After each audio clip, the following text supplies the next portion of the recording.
Good evening, everybody. Today is February 25th, 2021. It is now 6:36 p.m. On behalf of the Board of Education, welcome. I hope your week has gone well and pray on behalf of the board that you have a successful weekend after tomorrow. As you all know, we begin our meetings, traditionally our business meetings, with an act of reverence. Basically a moment of silence. It may be spent in prayer or thoughtful consideration on the events of the day. But quite honestly, there is nothing more pressing on my colleagues' minds and those of the minds of those in this community than the matter involving Daniel Prude. On March 23rd, 2020, at approximately 3:16 p.m., police effected what was supposed to be a mental hygiene arrest of Mr. Prude. 7 days later, on March the 30th, 2020, Mr. Prude had passed away. The Monroe County Medical Examiner's Office ruled unequivocally that it was a homicide. However, as you all know, a grand jury impaneled by the Attorney General's office recently, what us lawyers called no-billed the case, which means there will be no charges against those involved in his death. We cannot resolve what we are all feeling today, certainly not in this meeting, but we can take the moments that we set aside at the beginning of this meeting to be deliberative or prayerful, if those are the words you choose, to send some positive thoughts, most importantly, to the Prude family. We pray and hope that they will have the strength to make it through these, what must be very difficult times. But let's be mindful that there are other people in need of thoughtful, positive commentary, or as I would say, prayer. Our community, as we try to figure out how to move forward from these very difficult sets of circumstances. It is also important that we pay some time and some consideration to how individuals in this community will move forward individually.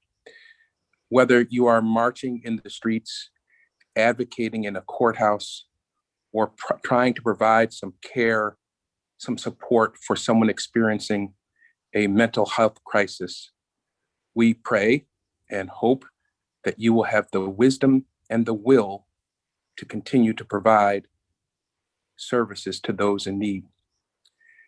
There are so many challenges that we as a board and as a community face.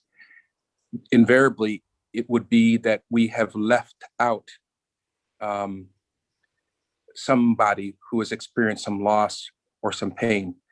But I would be remiss on behalf of the board if I did not also mention we lost a valued member of our RSDC family, a custodian who mightily and consistently served these students and his fellow colleagues. We also pray for his family and people that surround him, including his district family.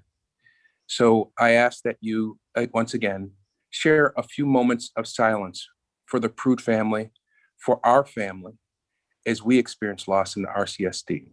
Thank you.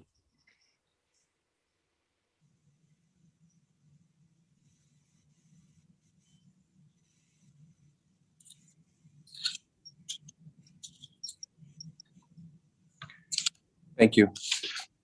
All right, next item on our agenda is the Pledge of Allegiance. Now, some folks tend to stand and some folks do not. I happen to have a handy dandy flag here in my office, and I'm going to turn my laptop towards that flag, and those who choose to recite the Pledge of Allegiance with me can do so. And let's see here. Hold on a second. There it is. There it is. All right. I pledge allegiance to the flag of the United States of America and to the republic for which it stands, one nation, under God, indivisible, with liberty and justice for all. Thank you.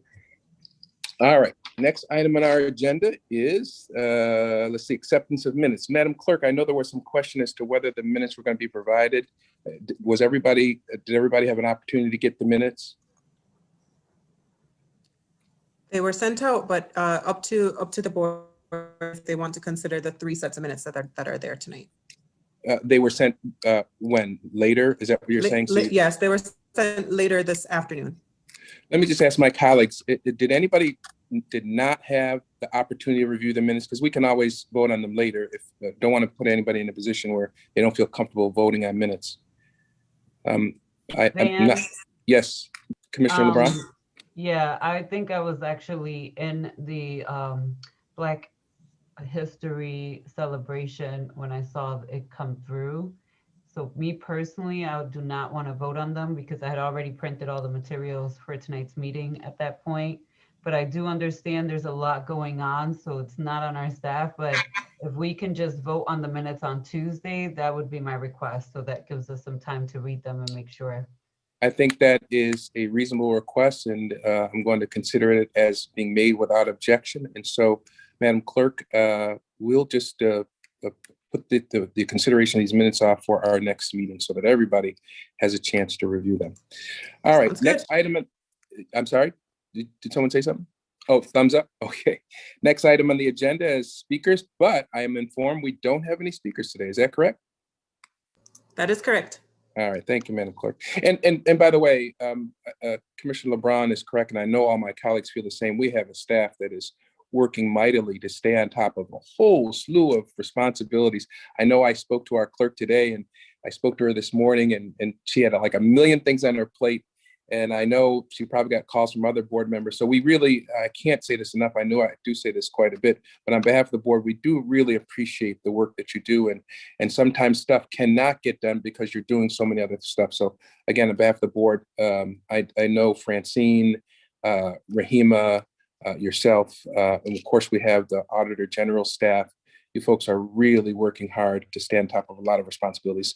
So again, on behalf of the board, thank you very much.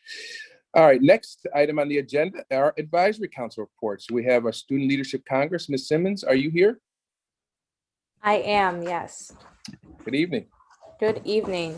A quick little disclaimer to everyone. I did go to school today, so I am a little bit everywhere trying to just readapt back into what just happened today. And so yes, I will start with my report.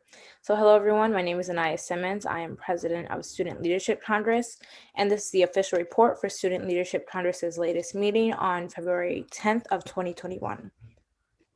On our agenda, we had introductions, a community check-in, Dr. Koto's announcements, the president announcements, superintendent's forum, and Crystal Clark with a Q&A.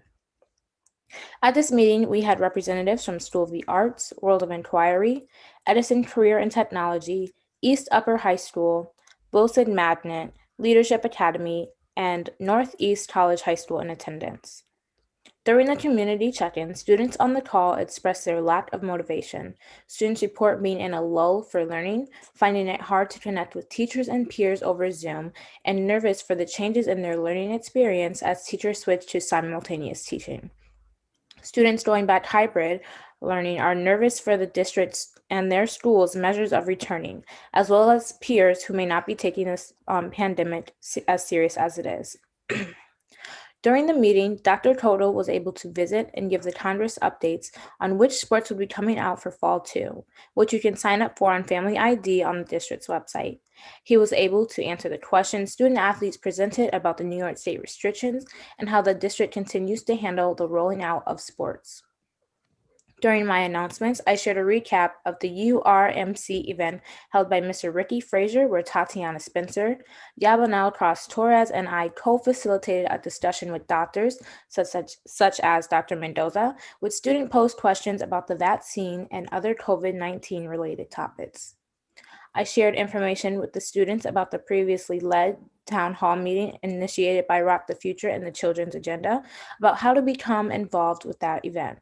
The town hall was February 12th, and the theme was the district's reopening.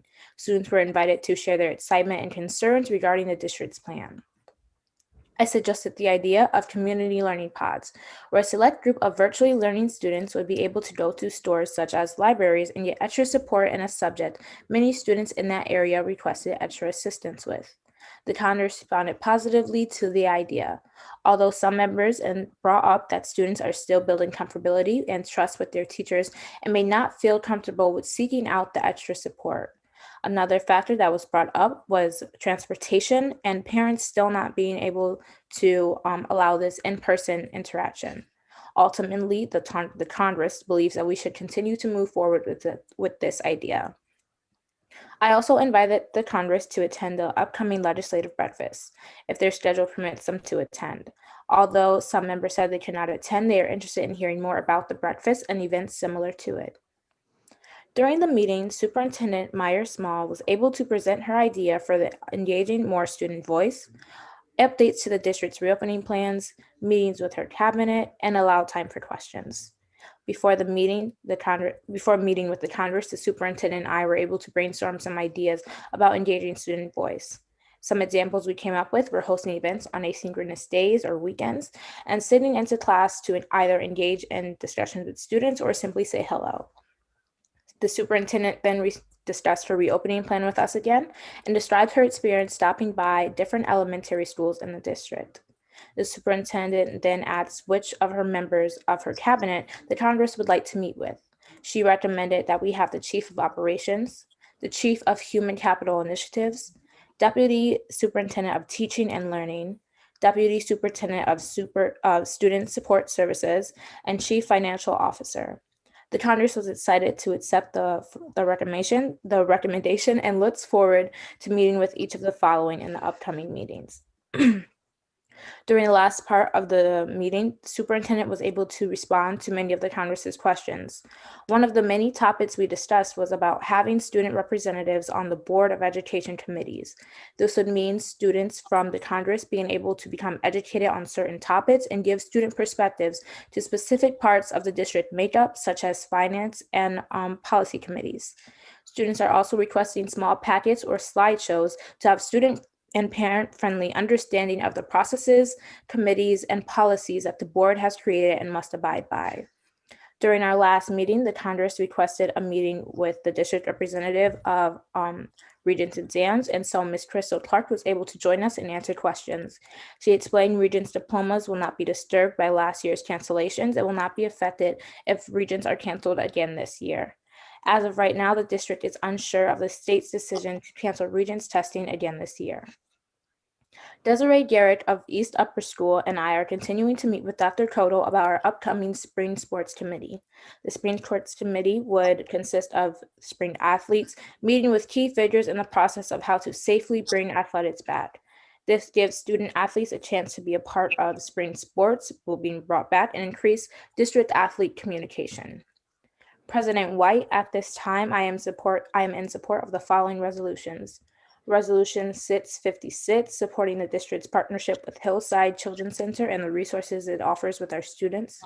Resolution 657, requesting the continuation of the grants for the My Brother's Keepers program.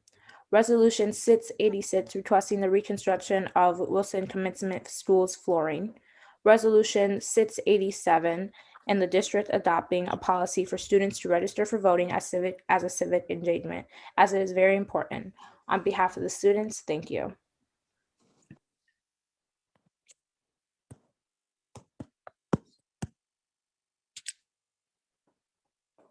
Sorry about that. Ms. Simmons, you said that you were, pretty tied up with school. If that's how you are, when you get tied up with school, you are just the most organized, most thoughtful, most comprehensive. No offense to our prior student leaders, but that was just an amazing report. And then to top it off, because I was going to ask you, did you have a chance to look at the resolutions? To top it off, she gets ahead of the game and tells me, okay, these are the resolutions that we have reviewed and which we endorse. So wonderful job. Are there any questions for our student rep? I want to look at my participant list. I know you all were equally impressed. That was an amazing report. Well done. Well done. All right. Mr. President, Yes, ma'am. I just want to, I probably could do it at my report, but I just wanted to take a moment to thank Anaya for attending the ESA committee.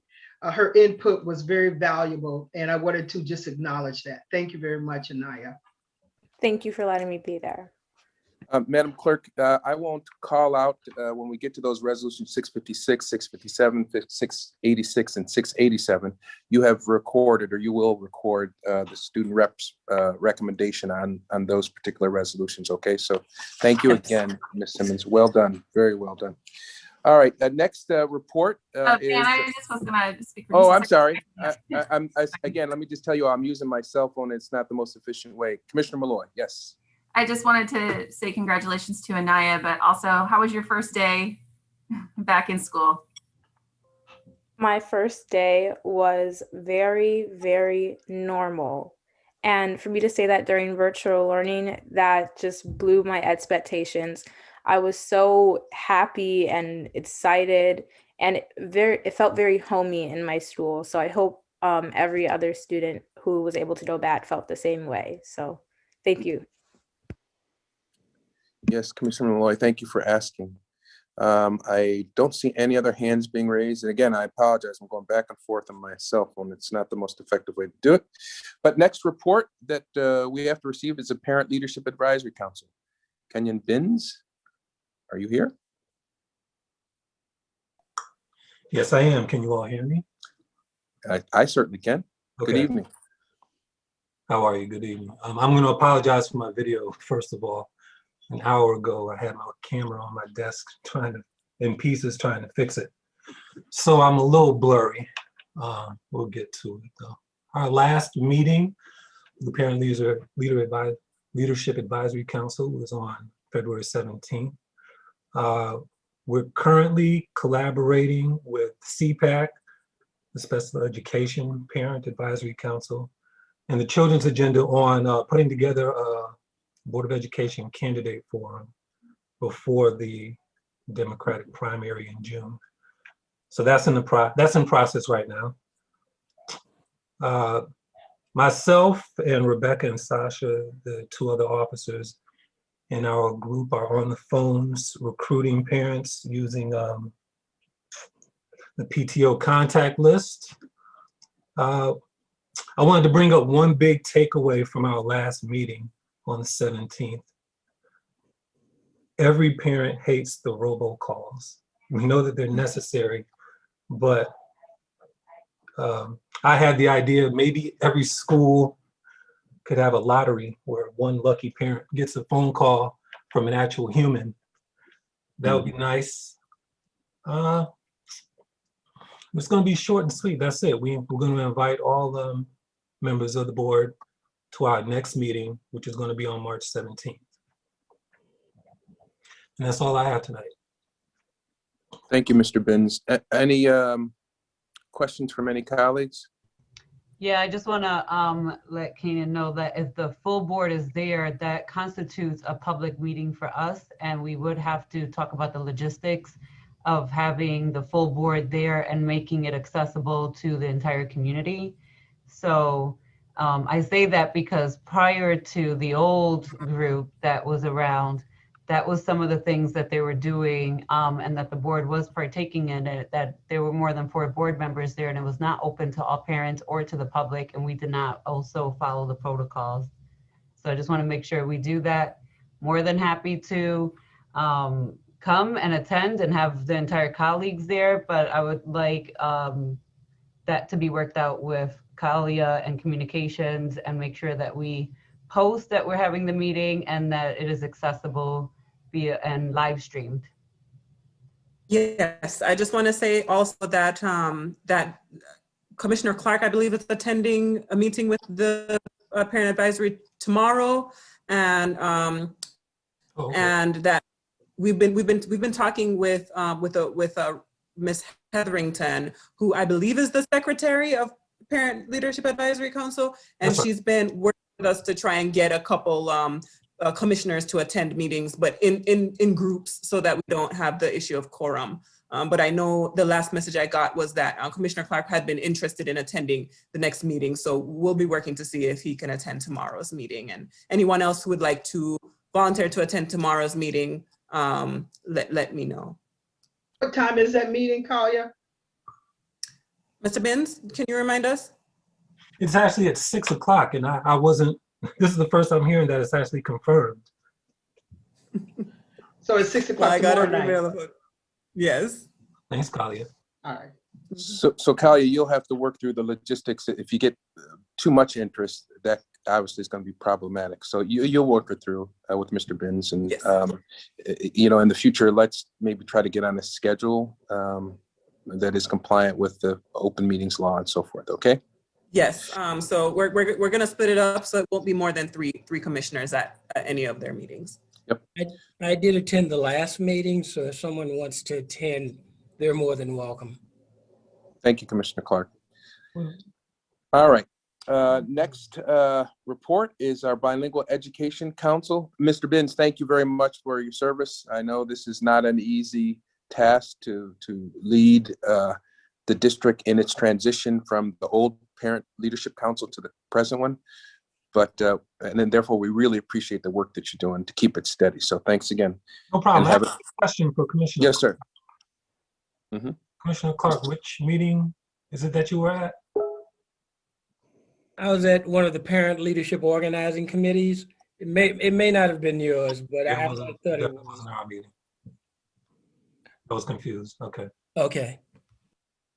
So it sounds like, Bill, you according to Mr. Binns, you weren't able to attend that meeting. It sounds like you went at another parent meeting. So if you want to attend this one tomorrow, it sounds like you're cleared to do that. But Cal, I'm sorry, Bill?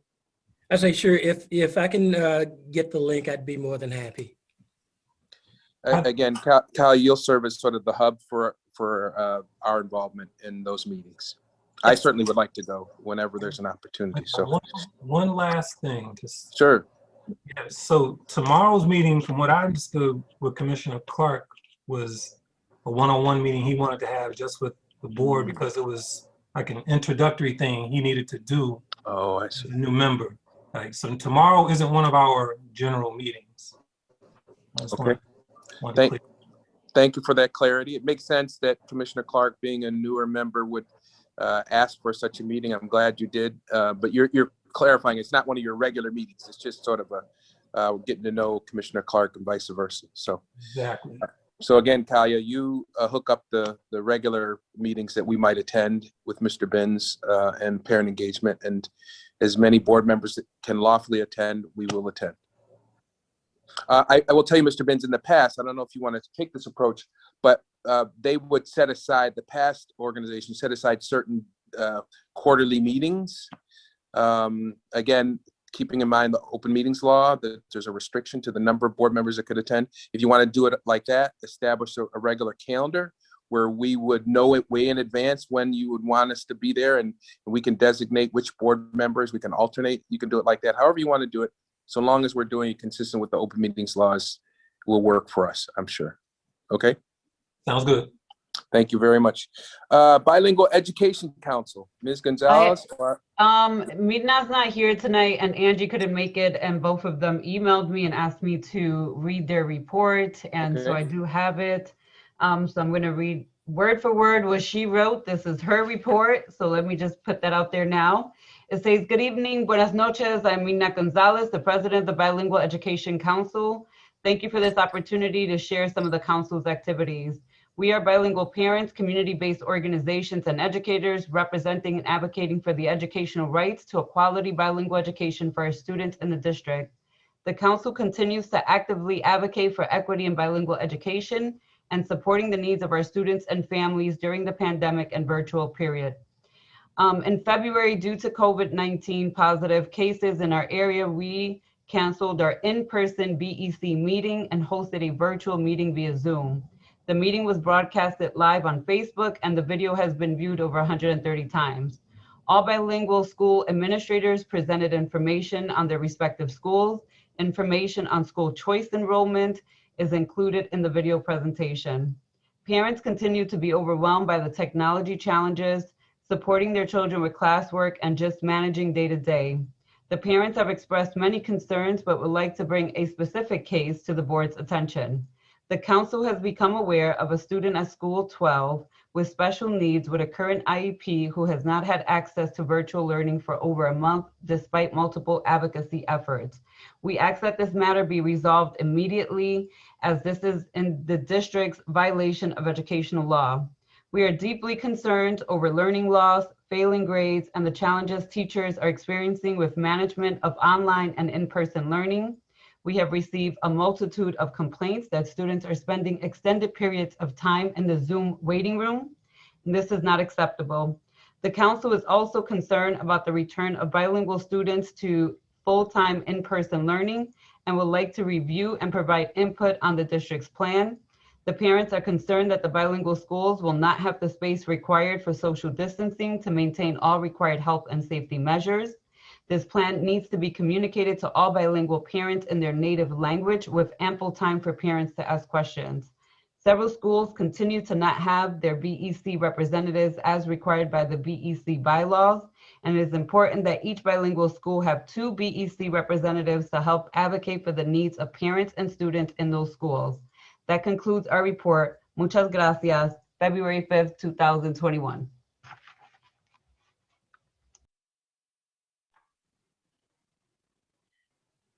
I have a question, Mr. President, to Commissioner LeBron. Yes, go ahead. Can I get when those meetings are? I usually, last year used to get an invitation for those meetings. Yeah, I'll make sure, yes, Commissioner Ellie, I'm gonna write a note to myself right now and I will reach out to Rena and Angie and ask them to send you the invite for them. All right, thank you. Thank you. I apologize to you folks for the intermittent delay that I sometimes experience. The cell phone is very difficult to work from, and I promise at our next meeting, I'll figure out what's wrong with my laptop. Next item on our agenda are board reports. Why don't we begin first with Equity and Student Achievement Committee. Vice President Elliott. Yes, sir. The Equity and Student Achievement Committee met as the Committee of the Whole on Tuesday, February 9th. The topics that were discussed included presentations that we heard from various members in the district on student attendance, special education, and secondary school catalog. We were engaged in a robust discussion as it relates to the course catalog, and we're looking for more information about the catalog at our in April. Our next ESA committee meeting is scheduled for March 9th at 5:30. Thank you, Mr. President. Thank you, Vice President Elliott. Next up is the Community and Intergovernmental Relations Committee report. Commissioner Adams.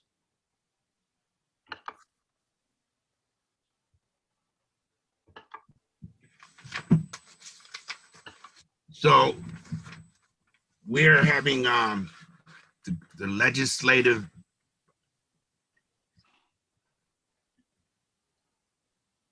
Ricardo, does everybody hear him? No. Ricardo, I think you're muted.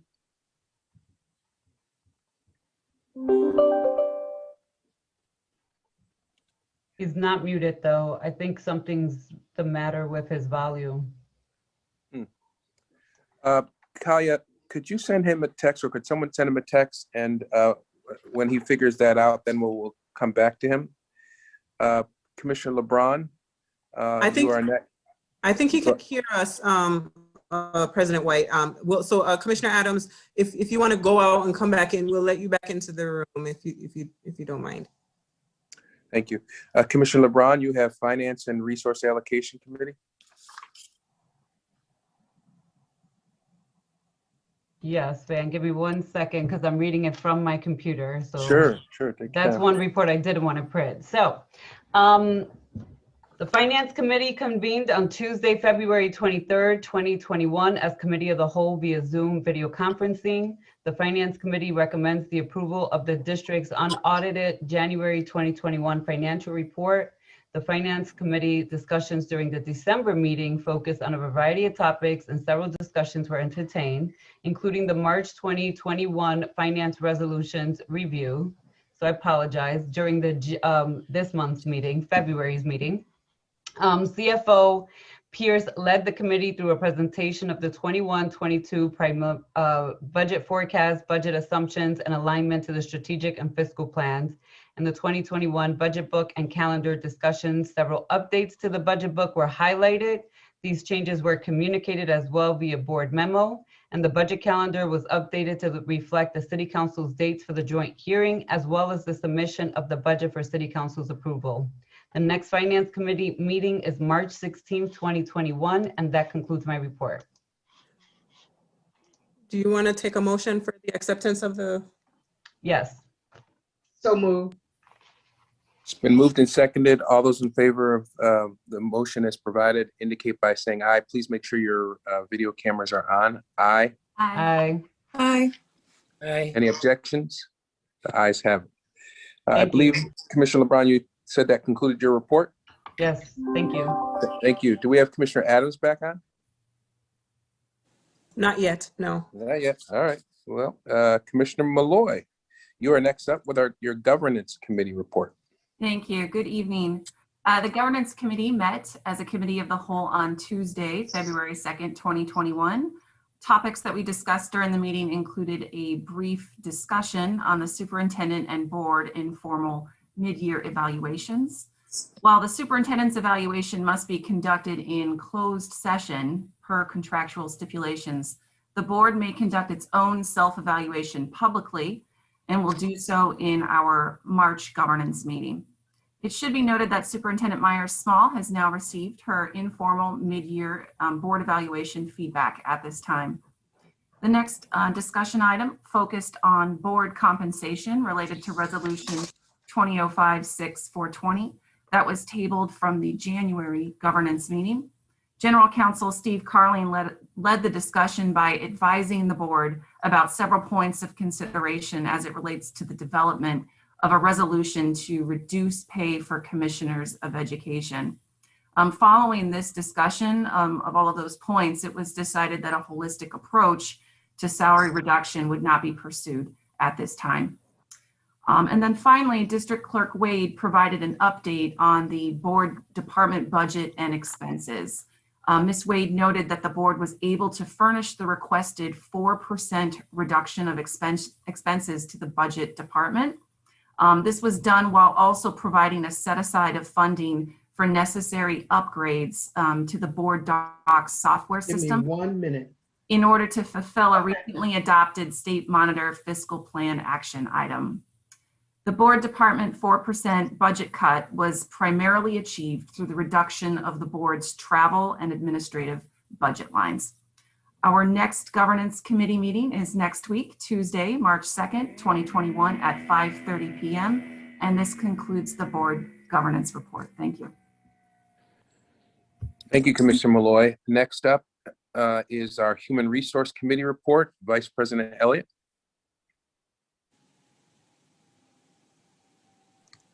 By the way, as Vice President Elliott is preparing a report, I would just note that you don't find board members often asking questions on these committee reports because we attend the very meetings that they're reporting on. So that's why you typically don't see board members asking questions or engaging in conversations over committee reports.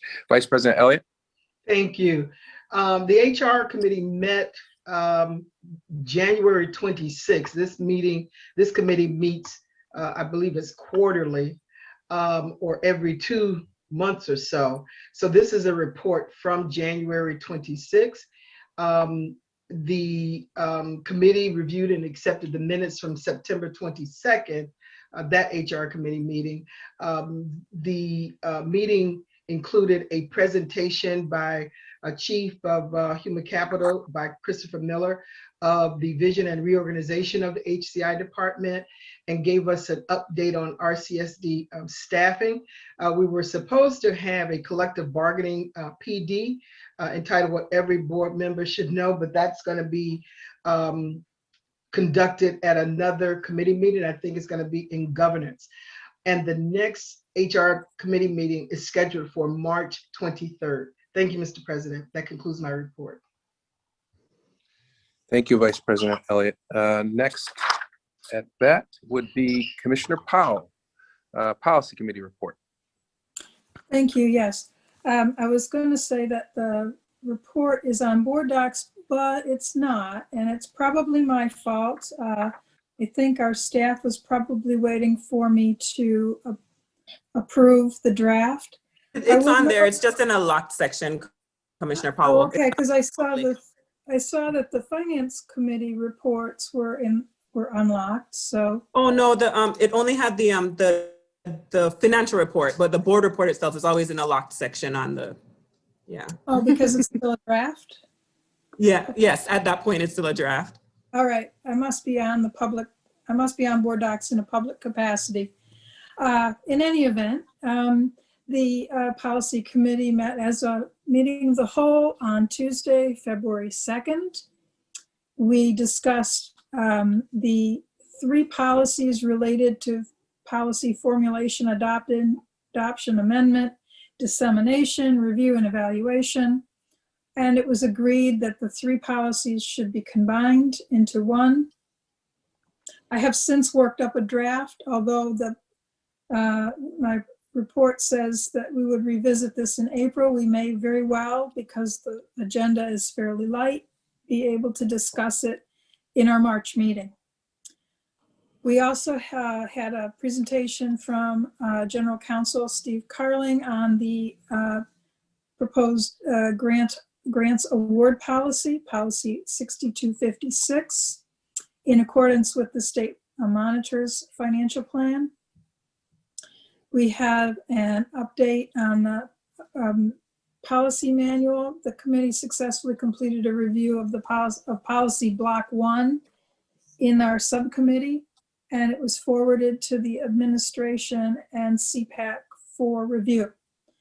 There are no NISBA policy updates this month.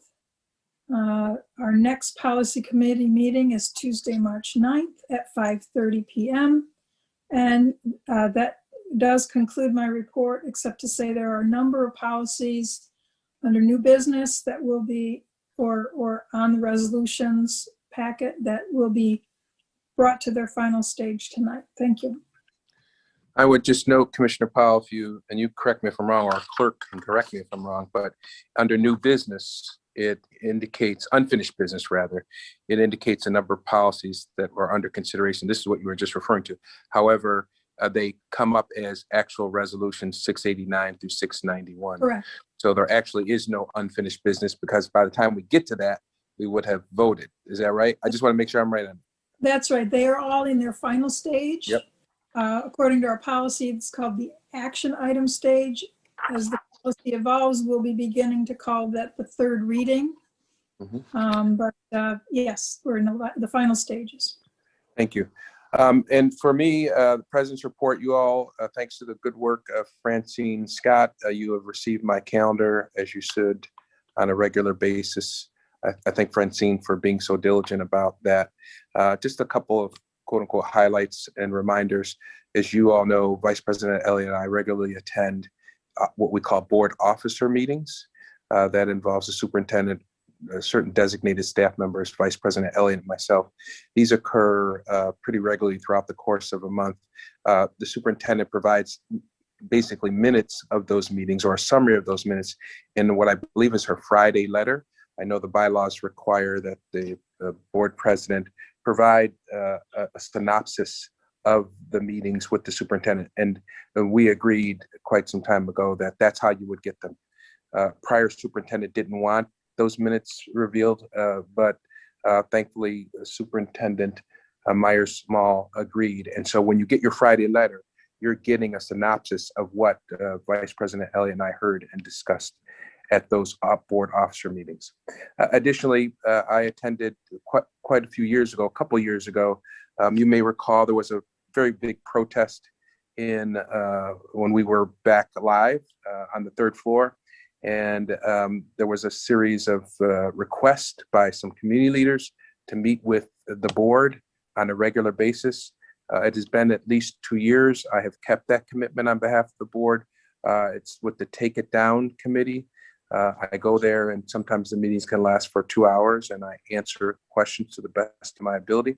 I did indicate to them that I would remind you all that every board member is invited. Obviously, it's optional, but they wanted to encourage you all to come to those meetings, although I will continue to attend those meetings as board president as long as I'm board president, which will be at the end of this year. And then you all will, someone will have to make a decision as to whether they will continue that practice. But I told them I would make sure you all understood that you were invited and encouraged if you'd like to attend those meetings. Obviously, I don't have to tell you all about the Joint Construction Board meeting. That was a professional development that we had. I thought that was actually very instructive and informative. I don't have to report to you all what happened at the meeting because I think you all were there. But I did want to repeat what I said and what others said. It was a good PD for us and for anybody who was watching. So, Mr. President? Yes, ma'am. Yeah, I did not get an opportunity to participate in that, but I'm going to begin to return to those meetings as board representative there.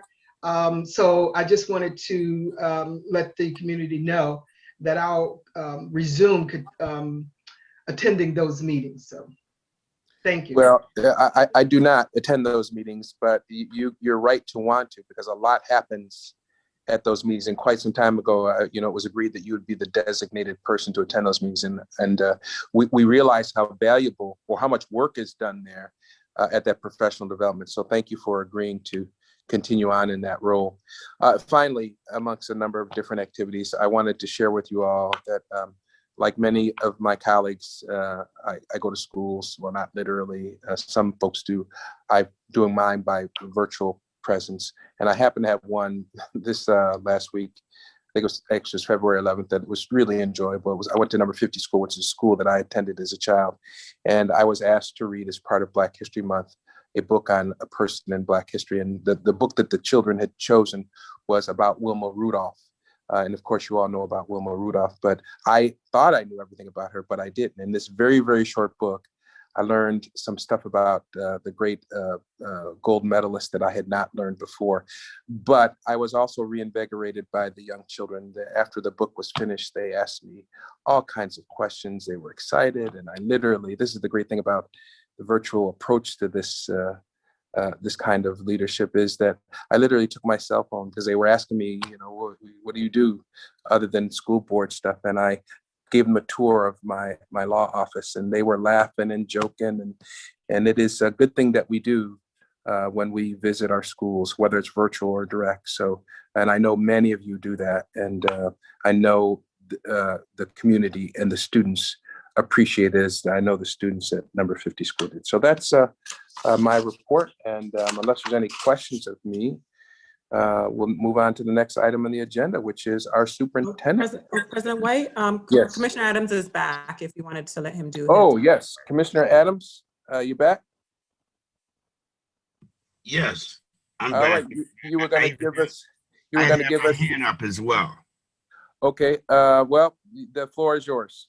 You can begin with the question or the community and intergovernmental relations. Okay, the one question was, I was just trying to get verification on what meeting that was. Vice President Elliott said that she was going to start attending, so that I could just keep. The facilities modernization. Oh, okay, okay. Okay, so the last time the CIGR convened was on January 26th. That was the last official time we convened. We've been meeting just about every other day, planning for our legislative breakfast coming up this Saturday, which I'm excited about. It's going to be a success because I know that every commissioner on here is going to do their part to help my event be successful, the same way that I would do for them. So come clear-minded and be ready to be submerged in just educational good stuff. I know y'all got me. And so we're still getting that together, and I look to see y'all. I'll probably be doing another report out maybe Tuesday or Thursday of next week, just to say how well it went. We've got some. Everybody that says they're gonna come doesn't always show, but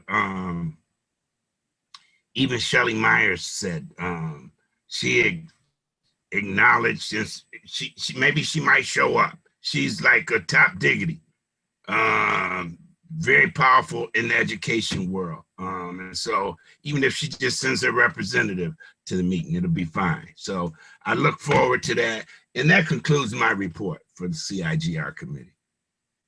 Thank you, Commissioner Adams. That concludes our various committee reports. And next item on the agenda is our superintendent reports. We'll begin with Superintendent Myers-Small. Thank you. Good evening, President White, Vice President Elliott, to all of our commissioners, our staff, and to all those who are watching both on YouTube and Facebook. My February update is going to consist of doing an overview of the state monitor plans, both the academic and the fiscal. Before I start, however, I too join, if you just go back to the first slide, Kalia, I just wanted to offer my condolences relative to our staff member whom we lost, and offer condolences to the family as well.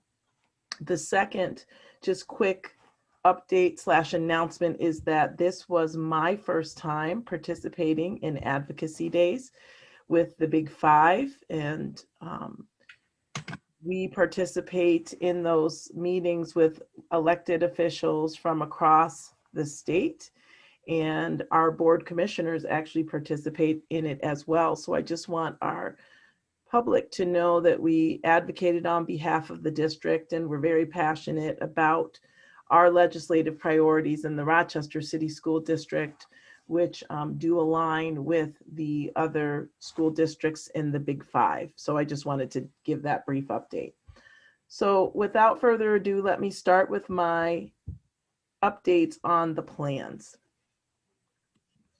As you know, we work with Dr. Jallo, who is our independent monitor, and she works with us to ensure that our plans, both on the academic and fiscal side, are implemented with fidelity. It's very important for everyone to understand that the New York State Legislature enacted legislation appointing Dr. Jallo for both the academic and fiscal oversight. If you remember, Dr. Jallo was appointed in May of 2020 to provide oversight and guidance and technical assistance related to educational, fiscal policies, practices, programs, and decisions of the Rochester City School District, the Board of Education, and the superintendent. As we move forward during this particular school year, we have a new vision for Rochester City School District. Dr. Jallo and I were both named to Rochester in the same month, and we really have forged a strong partnership for success. We are individually and collectively working on shifting the mindset, focus, and approach on how we educate our scholars in the Rochester City School District. What I want it to be very clearly understood is that completion of both the academic and the fiscal plans is not a check the box and we're done strategy. This is the type of change that requires buy-in, and to make this happen, I visit schools weekly, meet with students monthly, I meet with principals weekly, our bargaining units bi-weekly, and varied community stakeholders on an ongoing basis. I'm also in the process of establishing district-wide advisory committees that will allow greater opportunities to connect, regularly exchange ideas, problem solve, and to create a better understanding of how to move the trajectory forward in our district. Additionally, I send weekly updates to parents, students, staff, and the community. So as the Board of Education remembers, we have 96 total recommendations in both reports. 56 of those recommendations are academic and 40 are fiscal.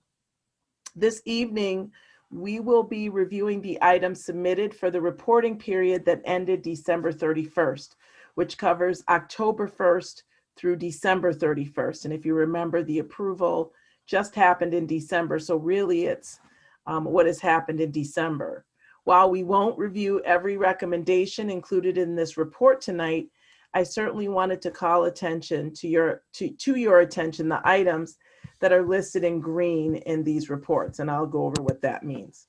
So there are 4 categories of status relative to the state monitor recommendations. There's blue, green, yellow, and red. And there are benchmarks that are outlined by the state monitor and when these particular benchmarks need to be met by the Rochester City School District. As you can see, each of the categories, I will only call your attention to the current status colored green categories, where we are on target or on schedule to meet certain benchmarks. So first, if we look at the state monitor academic plan, there's talent development. And Vice President Elliott mentioned the reorganization of human capital to better meet the needs of our entire district, but particularly each zone that each one of our schools are located in. And so on the following slides, I'm going to describe recommendations listed in both plans for the first progress report to the state. And certainly all of our team is here tonight to answer any questions that board commissioners may have. And again, I'm not going to go through every single one of them, but just for you to see the different categories. So you can see that under instructional transformation, there are 6, and they involve areas everything from collective bargaining agreements or CBAs, revamping the summer school program. We have a report that will be coming up in March around that. Chronic absenteeism, as Vice President Elliott mentioned, there was a spirited conversation around that, as well as an update around all curricular materials. Furthermore, under instructional transformation, you can see there's APPR recommendations, the high school selection process, and then that theory of action relative to receivership, comprehensive support, and targeted support schools. Under culture shift, we need to ensure that we adhere to response to intervention, that we have a focus on increasing membership in PAC, and we heard a report tonight, and then updating the job descriptions for the parent liaisons and the homeschool assistants. Under systems, resources, and structures, you can see there's recommendations relative to the finance department, more relative to CBAs, IEP finalization, and making sure that we have school models for academic acceleration, facilities consolidation, and fiscal efficacy.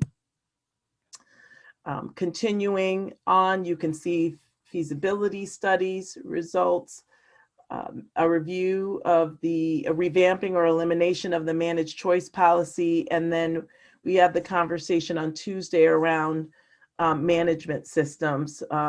In this case, it's both the student information and the financial management system. Under financial plan recommendations, there are 40, and you can see how they are broken down, and they are as follows. We've been having conversations about fund balance, ensuring that at central administration that we provide information around historical data in finance, as well as a discontinuance date for purchasing materials, supplies, books, and equipment. Additionally, ceasing spending on February 15th, ensuring that we have Medicaid compliance, which is policy 8600, and then the adoption of a policy informing the Board of Grants. Furthermore, under governance and programmatic decision-making, you can see what's listed here: adherence to contract staffing ratios, making sure that I'm exercising all my powers under receivership law, a budget transfer policy approval. Additionally, making sure that we reassess our facilities modernization plans, a review of contract requests, and cost analysis for all contracts and resolutions.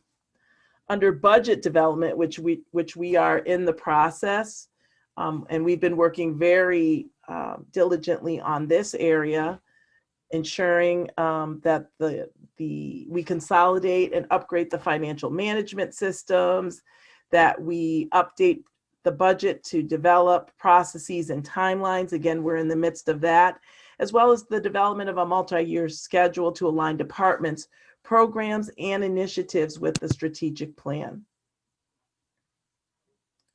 And then there's another recommendation relative to budget codes and making sure that that is in effect by July 1. Organizational structure and internal operational efficiency. You can see policy 6110 is around budget and 6700 is around purchasing. And we've been focusing on those areas in our finance committee.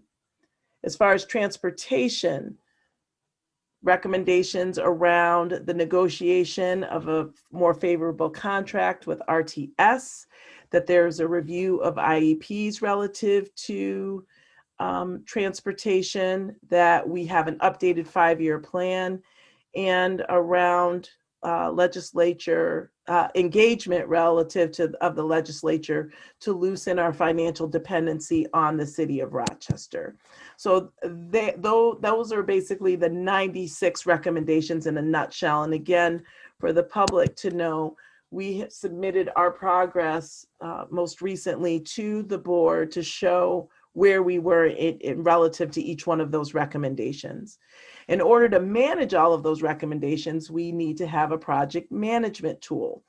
And so this customized tool is being developed with comprehensive and collaborative mindset, because we have multiple departments within the Rochester City School District, multiple individuals, as well as the Board of Education, who work to make sure that these recommendations are fulfilled with integrity.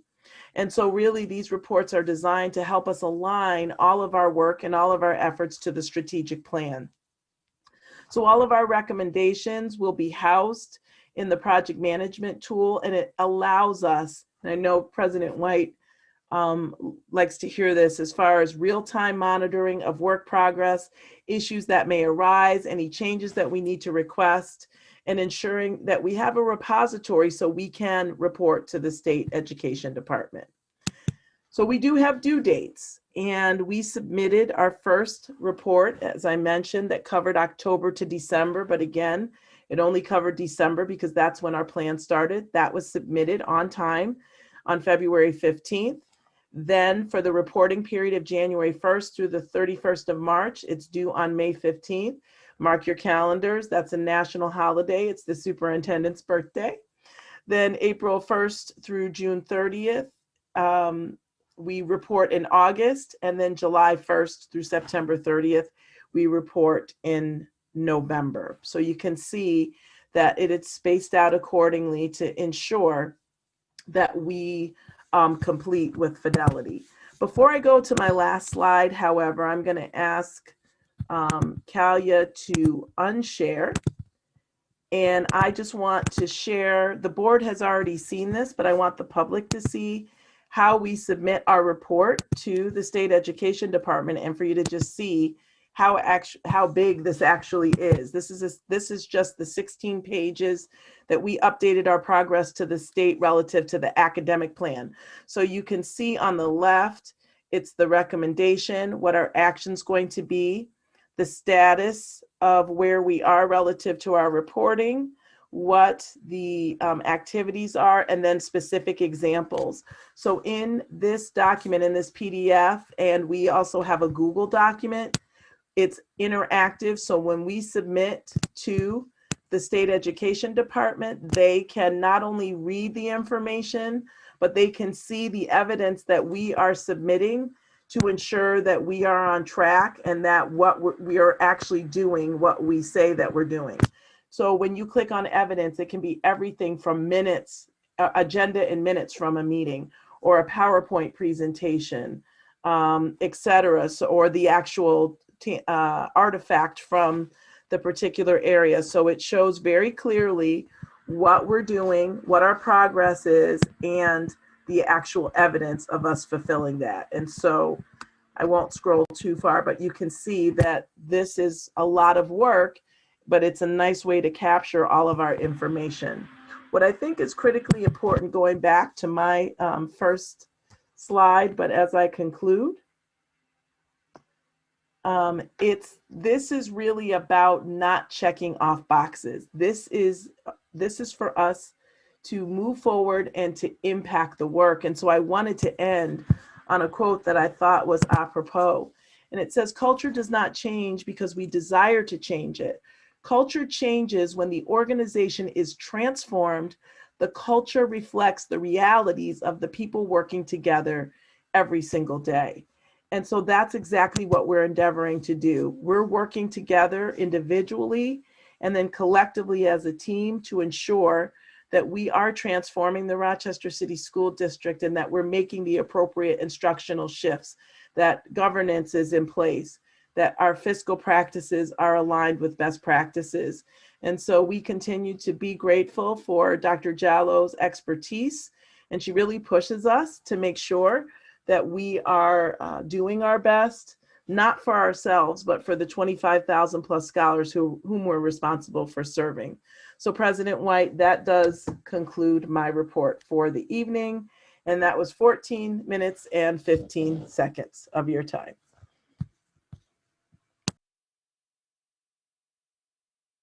You're muted. I know you're regaling us, but you're muted. How do you know what I was saying? You don't know what I was saying. Excellent job. Excellent job. I see Commissioner LeBron has raised her hand. Yeah, so I did see that Dr. Jallo's report was emailed to us and also sent out to the state. And I guess for me, my question is for the board as well. So when Jaime was here and Dr. Aquino was doing his reports, I feel like we as a board made time to go over his report and like section by section and thoroughly focus time just on the report and where we were at and if we were meeting the goals and if not. And I don't know if this presentation was supposed to be that, but I personally would like us to go back to that type of dedicating time to focus just on the report and understanding where we're moving towards and if we're moving or not moving in certain areas, what the issue is, and then also doing it publicly so that the community is aware of where we're at on the report. So I guess my question is really not for you, Dr. Leslie Myers. I think the question for me is more for the board in terms of how we are going to move forward from this point on with Dr. Jallo's updates and her reports, and if we are going to either do it through a committee meeting or if we're going to dedicate a special meeting just to focus on the report. And just again, as a reminder, is something that we did commit to with Dr. Aquino's report to do. So, and I don't know if it's come up at any point. So I just want to bring it up and see where we're at. I don't know how people feel in terms of responding to that proposal, but I'll just continue to go down the list. Dr. Jallo? Well, good evening, everyone. I want to caution that really the next step is for the state, myself included, to respond to what the administration representing you and the administration has submitted to me and the state education department. So what you were presented with today is what the district has submitted to SCD on time, as Dr. Myers-Moore has shared with you. So really, technically, the ball is in our court to respond to what has been submitted. That doesn't stop the board from also looking at what has been submitted, but we also have a responsibility to respond back to what we received and whether we agree with the color designation or whether we agree with the quality or amount of evidence that was provided to align to the color or the code or the designation that was given to each recommendation. So I just want to share that there is still another step that needs to take place, and I just want that to maybe, inform your thinking around how you might want to engage with this process next. Commissioner Adams? Commissioner Adams? Yeah, I just want to speak to the elephant in the room because every meeting, it seems like my connection goes in and out. I'm paying, it's not like I'm not paying my bill. I need people to know that I am paying my bill. And for Saturday, I'm gonna go in central office to make sure things go smoothly. I'm not, so I just had to let people know. They don't want to say nothing to me about it, but all right, with that up through. Just, I can say, Commissioner Adams, having experienced my share of technical problems on my end, I certainly wasn't attributing anything to it. Certainly not whether you're paying your bill or not, but because this stuff happens. And if you watch people in Zoom meetings, it happens a lot. So I certainly wasn't thinking anything about it. So any other questions or comments regarding Dr. Myers-Small's report? I do have one question, Superintendent. Did you say your birthday is what day? May 15th. A national May holiday, 15th. she also A said. national holiday. I thought you said March 15th. I was like, oh, you a Pisces too? No. Taurus all day. Bull in the China shop. All right. Next item on the agenda, since there are no further questions for oh yes, Commissioner Clark, I'm sorry. Oh, that's okay.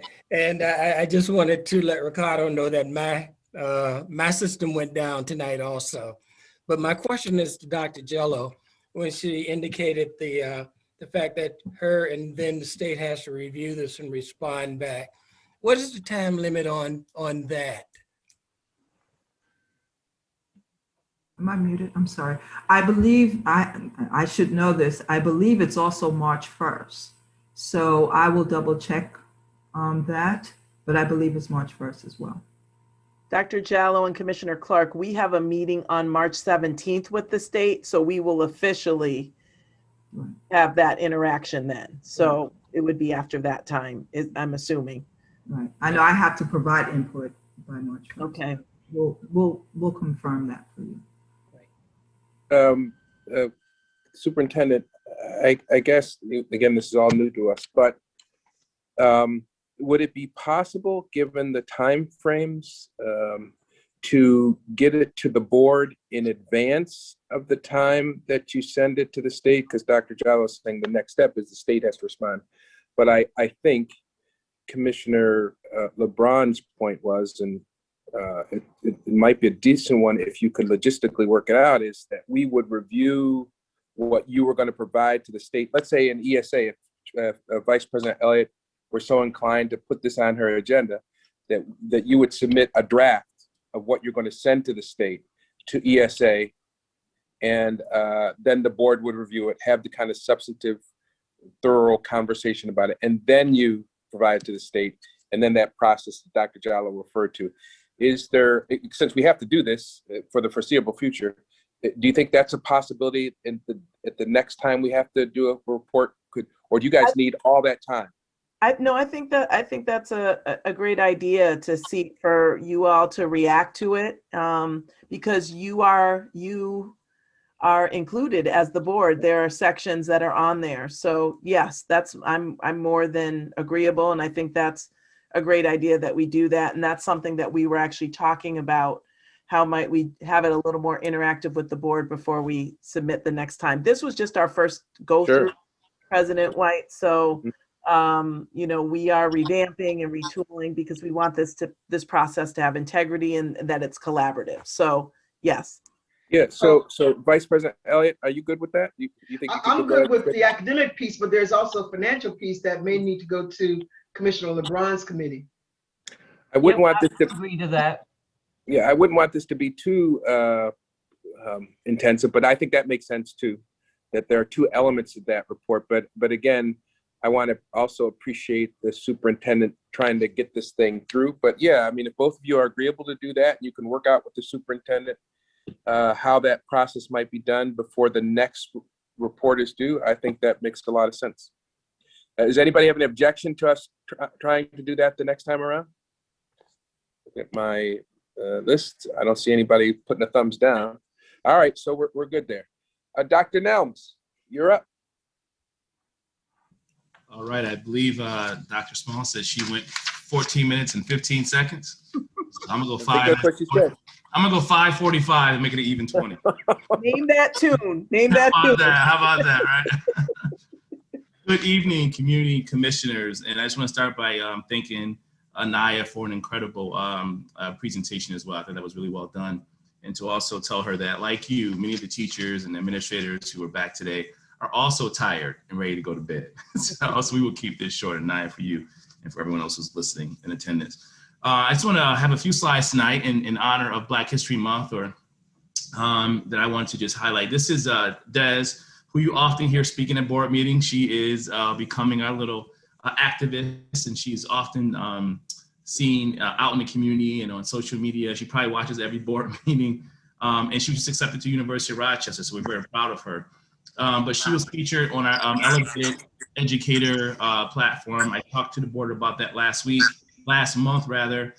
It is fully launched, and we are so excited to have lessons about Black history, Black culture be made available in an open source way. I wanted to share this slide because if you read the last paragraph, it's something that she says there that resonates so much. And we talked about this for years as educators and administrators. She says, "I'll never forget hearing my AP Lang teacher, this language teacher, talk about Marcus Garvey and how his works are related to the ideologies of Malcolm X. I instantly sat up and actively paid attention because I wanted to hear more. But I love what she says next. And I was cross-checking everything he said with everything my father, a native Jamaican, has taught me. I think that parental-kid connection and having those conversations that you have at the kitchen table be reinforced in school are just incredibly important." And she goes on to say, "I say this to say that when students see even a glimmer of themselves in the schoolwork, it makes it truly worthwhile." And we are focusing to make sure that we are more than a glimmer, that we are the shining star within the curriculum. And the Elevated Educator platform has been launched. And I really thank Leslie and her team and teachers throughout the district who already leaned in to not only learn from it, but to offer to contribute to it. So I really appreciate that. Next one, Kalia. I also want to take a moment to publicly thank and acknowledge and honor and bless and just praise the woman in the lower right-hand corner, and that's a worker at East, Stephanie Bliss. She has made Black History Month at East absolutely incredible and memorable. And every year it gets better and better and better. And so this year, because we were in virtual space, she decided to create a new type of celebration. It says, to celebrate Black History Month, East focused on the theme, blank, Black blank matters or matter. And she challenged each teacher, each student to fill in that blank. And it was examples throughout the entire school, things that we couldn't even imagine. And the next slide will give an example of one such, a few activities that we saw in there. So you saw themes like Black women matter, and students were able to identify two and fill out that chart on the bottom of the slide. Black mathematicians matter. So they were studying Black mathematicians and their contributions in America. Black multilingual celebrities matter. Colleges and universities matter. Black deaf matter. And it was on and on and on. There were so many different types of examples that they actually are putting it into a website on our a student-made website that will have all these things coalesced and to be shared. It was such a rich experience. Kids were at home, they could Google things, fill it in, and the list got longer and longer and longer. She even had, like, I love the one that says, Black college universities matter, who did not attend an HBCU. And she gave a number of celebrities. And so you had to actually know the person and then go in and find out which college university they attended. And it was incredible to watch this happen virtually. And I'm extremely excited for our students and for our staff. And again, I want to thank Ms. Bliss for her invaluable time and contributions. The next slide, I wanted to acknowledge another extension activity. This is with Dr. Sonia James Wilson and Rebecca Fox. Dr. Sonia James Wilson is a former professor at U of R, but also a consultant. Many folks in the community know her locally. Rebecca Fox is our music teacher. She also leads the district-wide band. So folks may see Rebecca or know that name from a lot of the community-wide events. They partner with the Gateway Musicians of Rochester. Now, for those of you who are unfamiliar with the Gateway Musicians, These are classically trained Black musicians across the world, international, and they usually come to Rochester every other year to put on a performance. And our students have been part of that process and part of that experience for years. But for this year, they chose to be part of this process virtually. And they had Q&A discussions with musicians and with artists from around the world. And it was pretty cool for them to actually talk to someone who sat in and played with Miles Davis. And they asked a ton of questions about who Miles Davis was as an artist, how he influenced them. And then, of course, a little connection there is one of the clarinetists for the Lion King movie. The kids absolutely adored it. And it made our history livable for them. It made it present, it made it relevant, and it was something that they'll take away forever. But again, I give Dr. St. James Wilson a huge compliment for bringing this to us, and Rebecca Fox, who has done incredible work. She's one of the music teachers who decided to have and feature all Black and African-American music and musicians and artwork as part of our winter concert last year.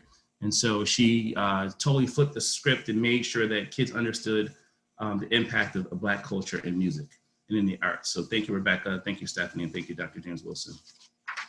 The next slide is just to revisit the school reopening. Today was opening day for the vast majority of students at East.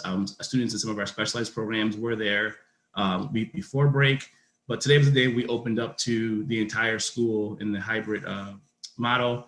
And it's just a reminder that I said this in our staff meeting at the end of the day, I really, really, really want to give a ton of praise to the administrators and the teachers and volunteers who started planning for reopening back in March. And so today was really, I think Tanya Wilson said, she said, only Tanya Wood, she said, it's like being pregnant for 10 months and you think that the crib is ready, and then the baby comes, you find out if it's truly gonna be a good fit for that toddler. And she says, today was like the day in which we, just to see if it worked out. And to the credit of all of our administrators and teachers and community members who came in and made the school ready for students, it was a flawless day, and I appreciate all of their hard work.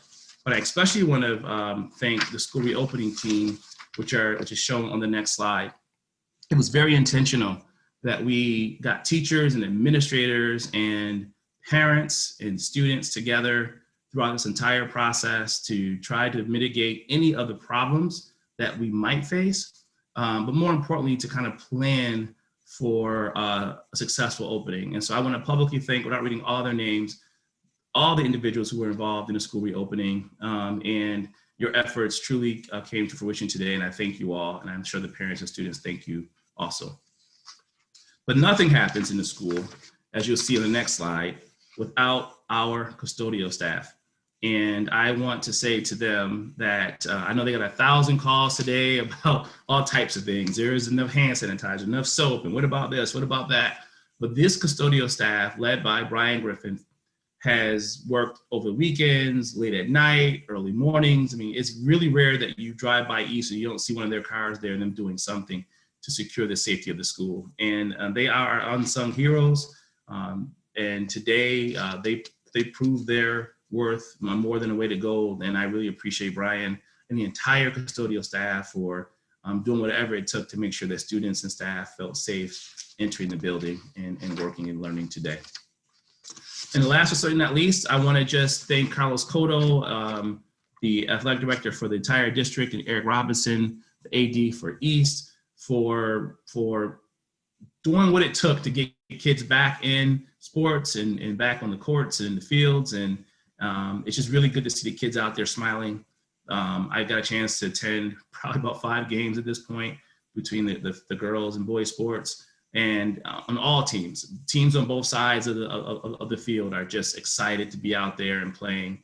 They're all wearing their masks and they're cheering each other on. It's kind of weird as an athlete to not hear fans, but I get it and I understand it, and the kids are just happy to be out there. So we're in the process of wrapping up the higher risk winter sports. We'll be entering the fall season. So just as a reminder to our students throughout the district, make sure you get your screening done, make sure that you're staying socially distanced and you don't bring COVID to the sports programs, and you stay as safe as possible, and then let the coaches do the rest. One of the additions this year for East, and I think many schools throughout the city, is that for parents and community members who can't physically be in the game, you can watch it on YouTube, and those games are being streamed.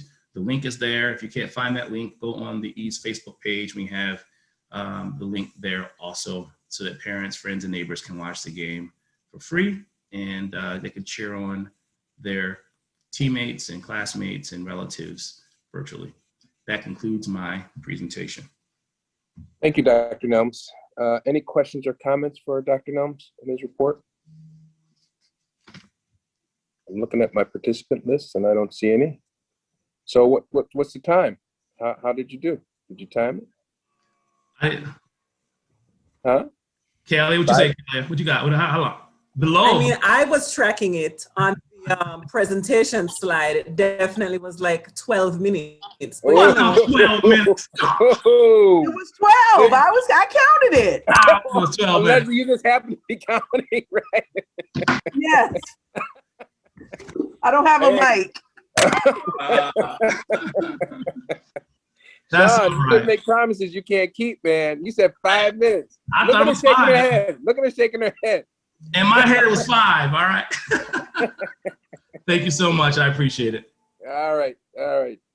Next item on the agenda is the consideration of resolutions. Now, for this portion of our agenda, for those watching, everything the board does, whenever we authorize the superintendents to do anything, we have to do it by resolution. We can't just whisper in their ear or say something offline. We have to vote. This is the way we legislate. Whether it's spending money to hire teachers or buy books, we do it by resolution. The superintendents draft the resolution, they provide it to us, and we vote on it. And so that's how you are able to hold us accountable, and that's how we are able to hold the superintendents accountable. So without providing any further description, let's begin with the consideration of resolutions 654 to 657. Is there a motion? Motion. Thank you, Commissioner Malloy. Is there a second? Second. Thank you, Commissioner Adams. Any questions or comments regarding resolutions 654 to 657, which are, by the way, teaching and learning resolutions?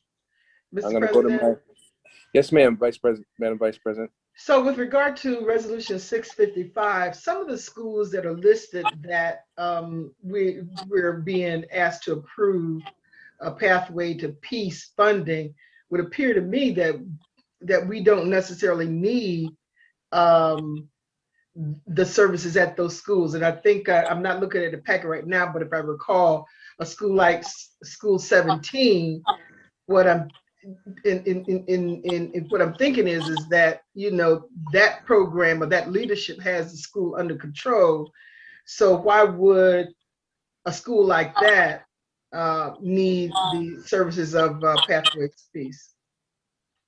Madam Superintendent, do you want to answer or designate someone to answer? Sure, I'd like to, I believe that would be under Deputy Superintendent Martinez Davis.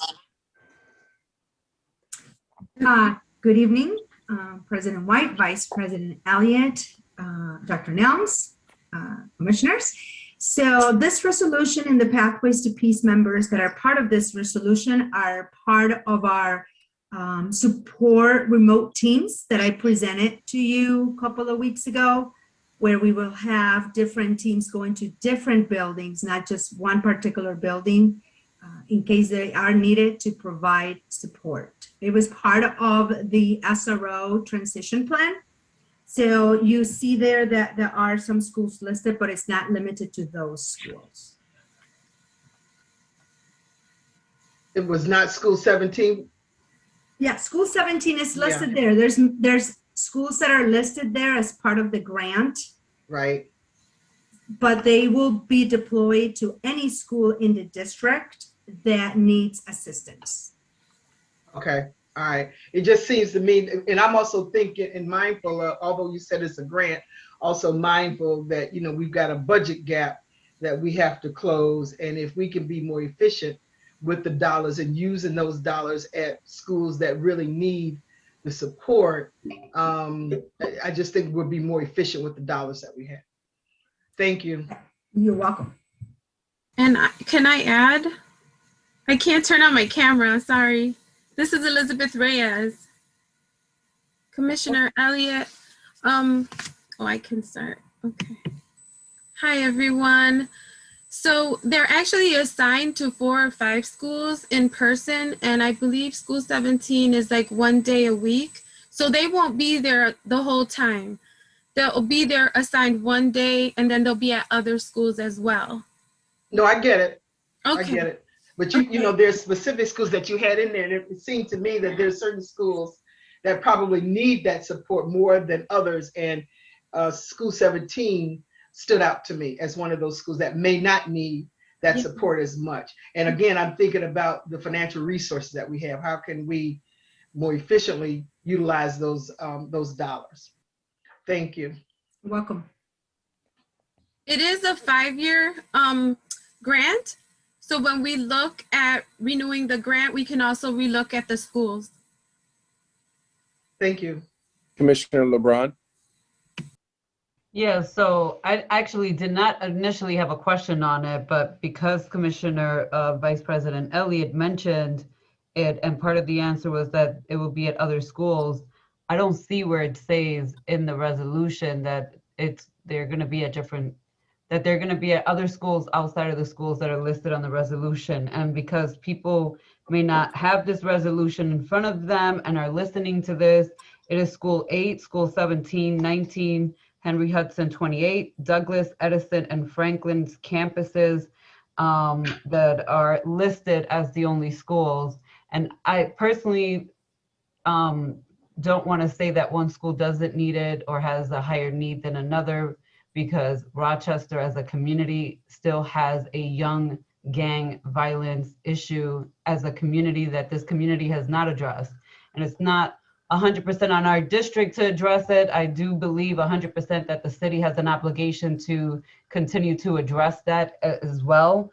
But just wondering what other schools will they be going to, and why was the language not then mentioned that way in the resolution? So, oh, there we go. Okay, sorry, I thought I was muted. So in the resolution, it says that the way it's written, it says that it's various locations throughout the district, including, and then it lists the ones that are including, but it's not limited to, because we are going to be, again, we're going to be utilizing them as part of the remote teams that will go to any district. It is part of the grant is that they do support certain schools. So that is all written within that grant as well. They will be visiting different schools just so that they get to know the students that are in those schools, so that if they are needed, they're not coming cold and not knowing the culture, not knowing the students. So that's why they're going to have certain schools that they will go to create that report, but it will not be limited to those schools. Okay, and just a tip for administration as the resolutions, I know we're constantly changing the way that we are presenting them so that they're more clear. Mm-hmm. For me, it needs to include not limited to, because when I see including and then a list of schools and then it ends, then yes, I'm making the same assumption that Vice President Elliott made, that these are the only schools that they're going to be going to. And certainly I do think our schools can benefit from it. I will say this is my old gripe from last year with the restructuring of Pathways to Peace. I will be very interested when we do a grant review on all of our grants and programs and outcomes, how effective this new model of Pathways to Peace has been in our school and the impact. So I just want to give administration a heads up. You were all not here for those conversations, but certainly there was lots of restructuring that happened there, and I was definitely concerned about the restructuring and what that looks like and what the impact was actually going to be on the relationships that those individuals are going to have with our students. So it will be a red flag for me as we move into grants review at another date.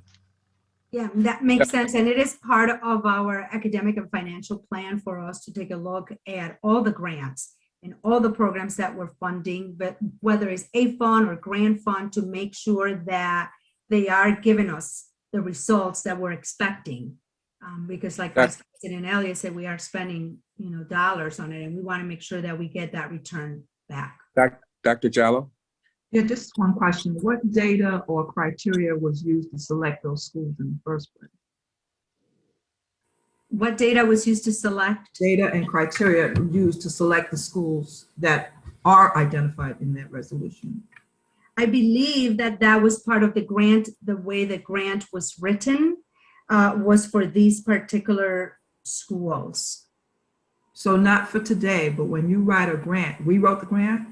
If we're responding to a grant, it's still our decision which schools we select. So the question still kind of remains the same, not necessarily for tonight, but the question still remains, what data and criteria did you use now to even put in the grant, So I think that's another question that, should be repeated as we move forward with future grants.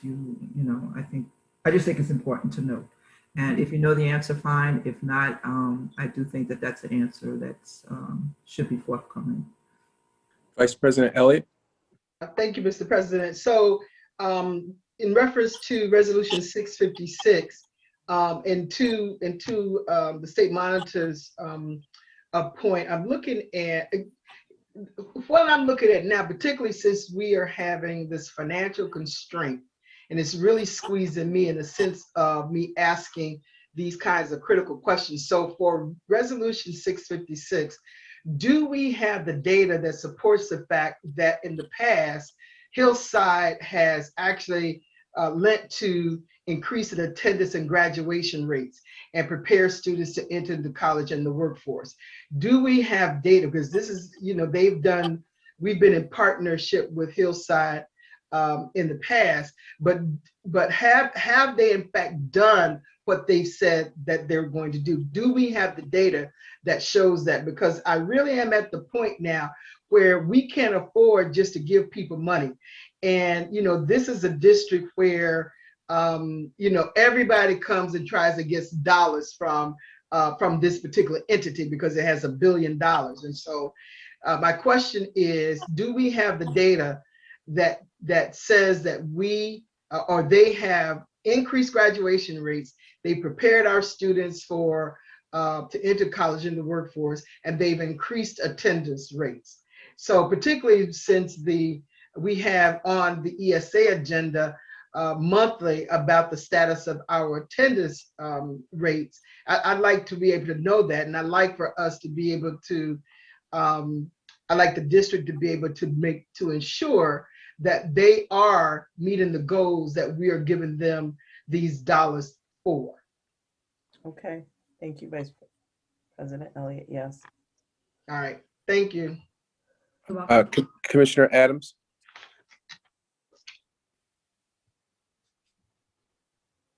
I would just like to say that in reference to this Pathways to Peace thing, they did a whole lot of restructuring that I did not approve of as an organization. But the model itself, I totally support it. And I really don't think I should ever try to say that there's a school that doesn't need them, because there's like, just them being in the building might slow down on some of the suspension going on over there. Just their presence. There's a lot of statistics that I would like to find out about in reference to why different schools have so much suspensions, and does Pathways to Peace being in there, their relationship, does that make a difference? And so basically it's about, let us see what the value of these programs are, and not just support them just because somebody said it's tradition. But that's what I would like to look at. I don't believe there's no school that couldn't use support. And that's what Pathways to Peace is meant to do, bring to the table, is support. But we could get some evidence of that. So, Mr. President, if I could respond, Sure. I just want to have a little conversation about that. There are certain schools that we have are doing a good job in terms of control. And so if they are doing, the mayor, for example, touts School 17. So if we've got a school that's seemingly, and I haven't looked at the data lately for about School 17 or some of the other schools, then, is that a good use of our dollars? Now, I understand now that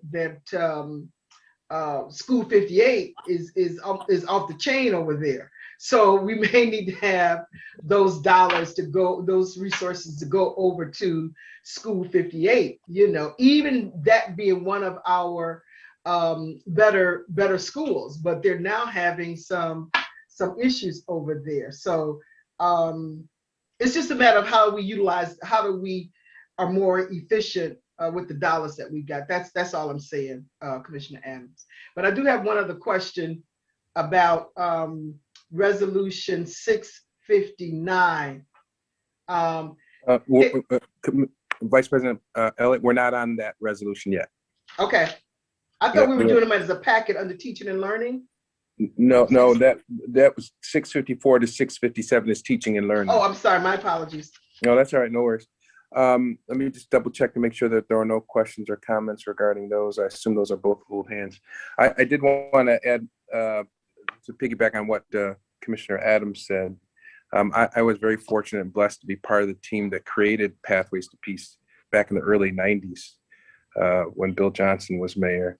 And part of the goal there was prevention. I realize that prevention is hard to measure and quantify, and sometimes it's subject to the budget cut acts because it's hard to quantify.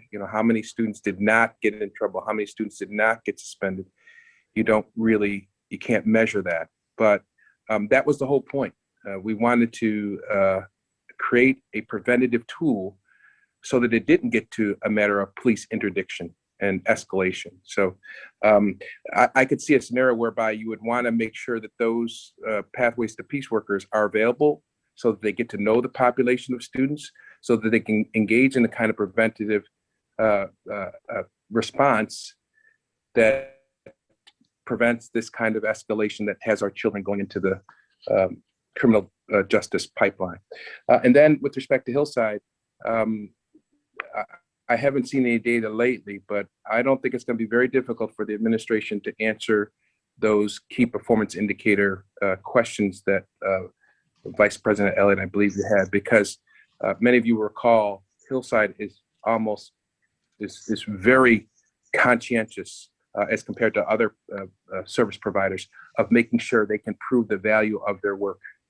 So I don't doubt for a minute that if you go, because they've done it before, they provide this information before, if you go to them and you ask them, how many of your kids graduate, how many of your kids, what is the suspension rate, what is the attendance rate, I'm very confident that Hillside will have that data. And by and large, that data will be positive. There are some people that question how they quantify their data. I personally don't, but I know there have been questions about how they quantify their data.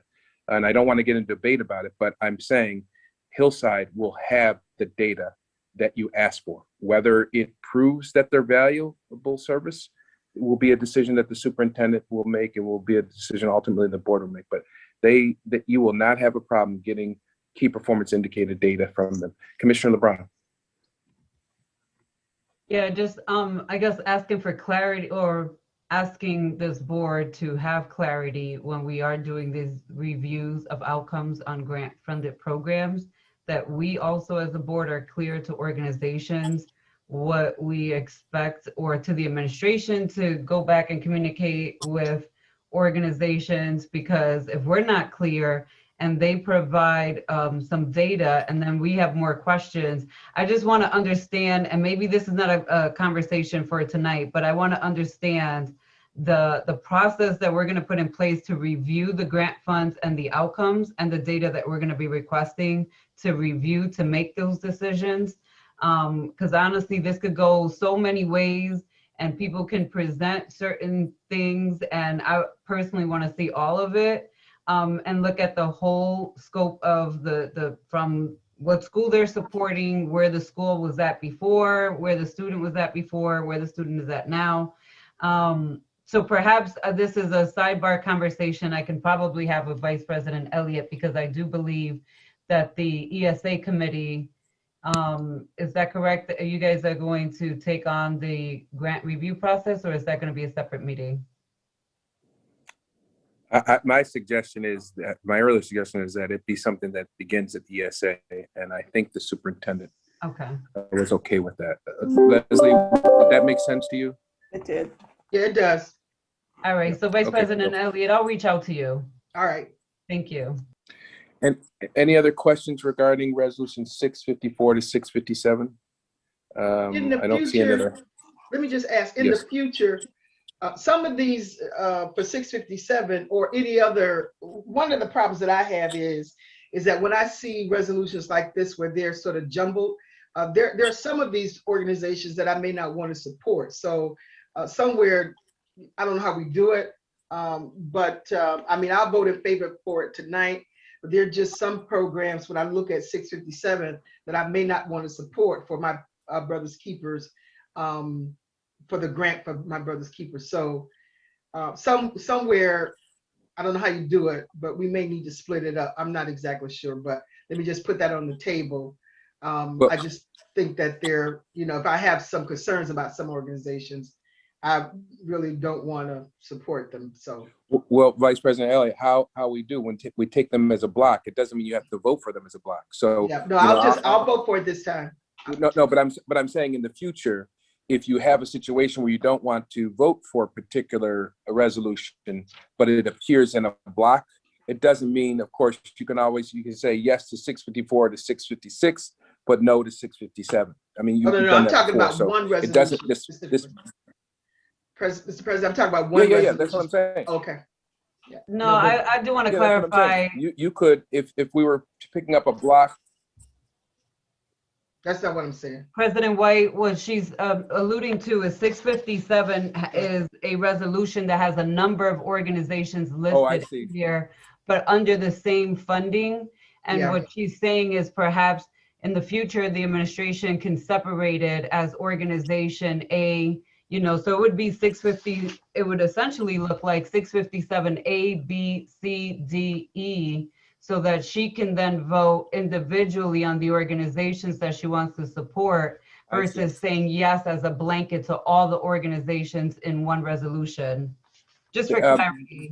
The administration could do that. That would make the most sense, the most efficient use of our time to do that in advance, Superintendent. However, the other way we've handled in the past is board members have in real time made amendments and said, you know, I want to have it broken down to A, B, C, and D. We've done that, but I think it might be just more efficient since you know there are multiple organizations to break them out in advance. Superintendent Myers-Small, do you think that might make some sense in the future? I think if we can take a look at it and see how we can make sure we address Vice President Elliott's concern. Thank you. Thank All you. right. I'm looking at my participant list. I don't see any other hands being raised. I assume Commissioner LeBron, that's an old hand. So we'll go ahead and take a vote. All those in favor of resolution 654 through 657 indicate by saying aye. And of course, if you're a no, you can indicate no when I call for that. Please make sure your cameras are on. All those in favor of 654 to 657 indicate by saying aye. Aye. Aye. Any opposition? Yeah, no to 656. Madam Clerk, you recorded those votes? I assume that silence is a yes. You're turning off your mute button or something like that? She gave you a thumbs up. Oh, she did. Yes. Okay. Sorry. All right. I'm sorry. No, that's okay. I'm on my cell phone. I'm on the participant screen. Thank you. All right. I need a motion to discuss resolution 658 to 659. Is there a motion? Motion. Thank you, Commissioner Adams. Is there a second? Seconded. Thank you, Commissioner Malloy. Any questions or comments regarding resolution 658, 659? I know Commissioner Vice President Elliott, you had one? Yeah, and I must have missed 658, but I just want it to be explained. What are we voting on for resolution 659? And as I say that, if it can be explained about 658 as well. I think I overlooked that particular resolution. But what are we actually voting on in resolution 659? I read it, but somehow I missed something. Superintendent, do you want to answer or do you want to designate someone to I'm answer? just scrolling. Hold on one second. I'm Okay, sorry. sure. Take your time. I'm sorry. You said 658? Well, 659 is what I had a question on, and I think I did not read 658. Somehow I missed that one. And that's a special education resolution as well. So if just explain what we are asking to approve in both of them, actually. Okay, so Mel, if you'll take, or Des, will you take 658 first? Yeah, absolutely. And I know that Mrs. Richmond is here too. 658 is the special education district plan that Desiree presented to the board. I believe it was in January. I think it says it right here when she presented it. Yep, January 19th. So you had time to review it, and now it was brought to this meeting to be voted on, whether you approve or not. And then 659 is the resolution that you're going to be seeing monthly, approving our Committee of Special Education annual reviews, triannual reviews. So you should have received, and I'll refer to Desiree, but you should have received an executive summary with that information. She's shaking her head, so Desiree. Yeah. Yes. Okay. So, yeah, that's at monthly approval of the meetings that happened in the previous months. Oh, okay. Okay. Yeah, that's that standing one that's going to be. All right. All right. Okay. Thank you. Mhm. You all set, Vice President Elliott? I am. Thank you. All right. Any other questions or comments regarding resolution 658 and 659? Checking the participant list. I don't see any. So let's go ahead and take a vote. All those in favor of resolution 658 and 659 indicate by turning on your camera and saying aye. Aye. Aye. Any opposition? Seems that the ayes have it. Next, I need a motion to discuss. I'm first going to take for the board for consideration resolution 660. It's a motion that grants tenure. Is there a motion on the floor? Motion. Thank you, Commissioner. I think it sounded like Commissioner Malloy, seconded by Commissioner Clark. Any questions or comments regarding this particular resolution? Looking at the participant list, I don't see any.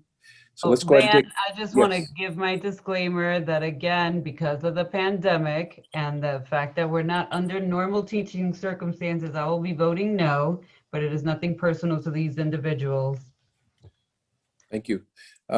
Any further questions or comments regarding resolution 660? I don't see any. And so we'll go ahead and take a vote. All those in favor of resolution 660 indicate by saying aye. Aye. Aye. Aye. I think there is Nay, one I'm opposition. sorry, I'm nay. Yep, we got that. Next set of resolutions, next resolution on the table is resolution 663. Is there a motion? Motion. Thank you, Commissioner Malloy. Is there a second? Second. Thank you, Commissioner Adams. Any questions or comments regarding resolution 663? Go to my participant list, I'm sorry. I don't see any, so let's go ahead and take a vote. All those in favor of resolution 663 indicate by saying aye. Aye. Aye. Aye. Any opposition?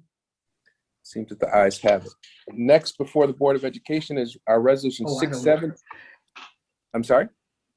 Somebody say something? No, thank you. I'm sorry. Okay. That's all right. Next before the Board of Education is resolution 670 through 680. Is there a motion? Motion. Thank you, Commissioner Malloy. Is there a second? Second. Thank you, Commissioner Adams.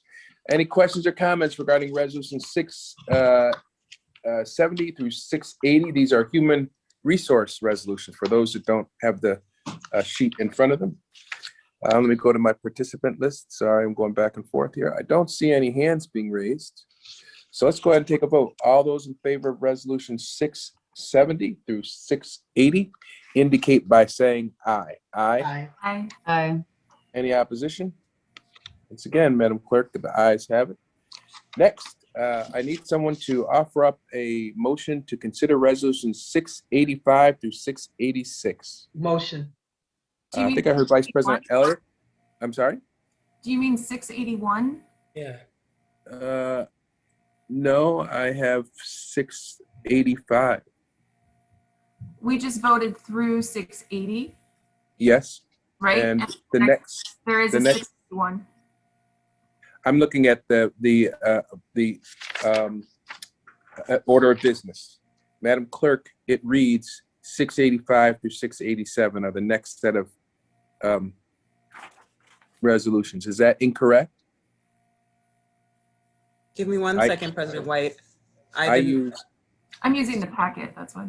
Yeah, Yeah, there's a description and there is a 681, and I don't ever use the order of business for voting purposes, Van, but I don't think it's on here. So I think that was, so apparently there has been a bit of So an it looks error. like that, yeah, it looks like that was left off of the index. So we actually have a 681 that has Thank to be you. put in. Thank you, Commissioner Malloy. Is that the only one left off the order of business? 681 to Yes. 680. Yes. To 681? And then Yes. it jumps to 685.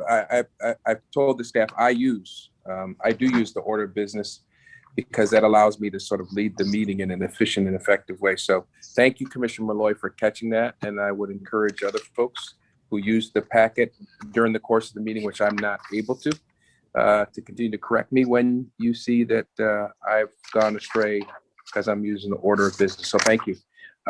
So let's first have a motion to consider resolution 681. Motion. Thank you, Commissioner Second. Malloy. It's appropriate that you make that motion. Is there a second to that motion? second, Commissioner Adams? I think it was Commissioner Adams. Any questions or comments regarding resolution? I have a question. All right, I go just ahead. don't know if it needs to be in executive session or not.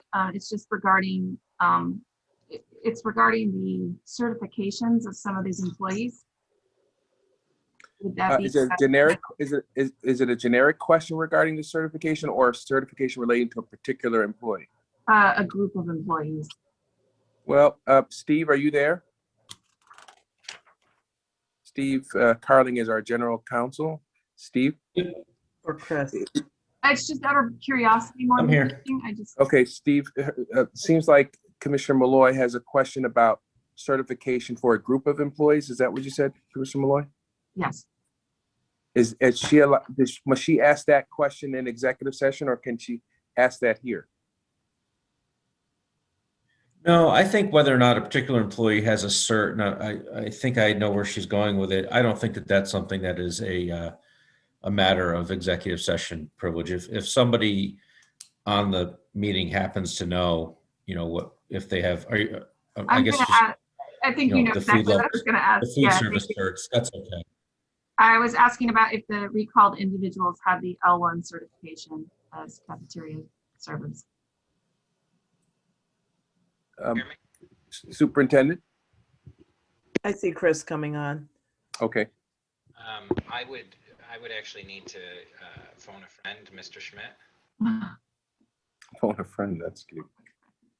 All right, so I tell you what, why don't we, I don't have to officially table that, do I, Steve? I mean, I can just skip over to 685 and come back to that.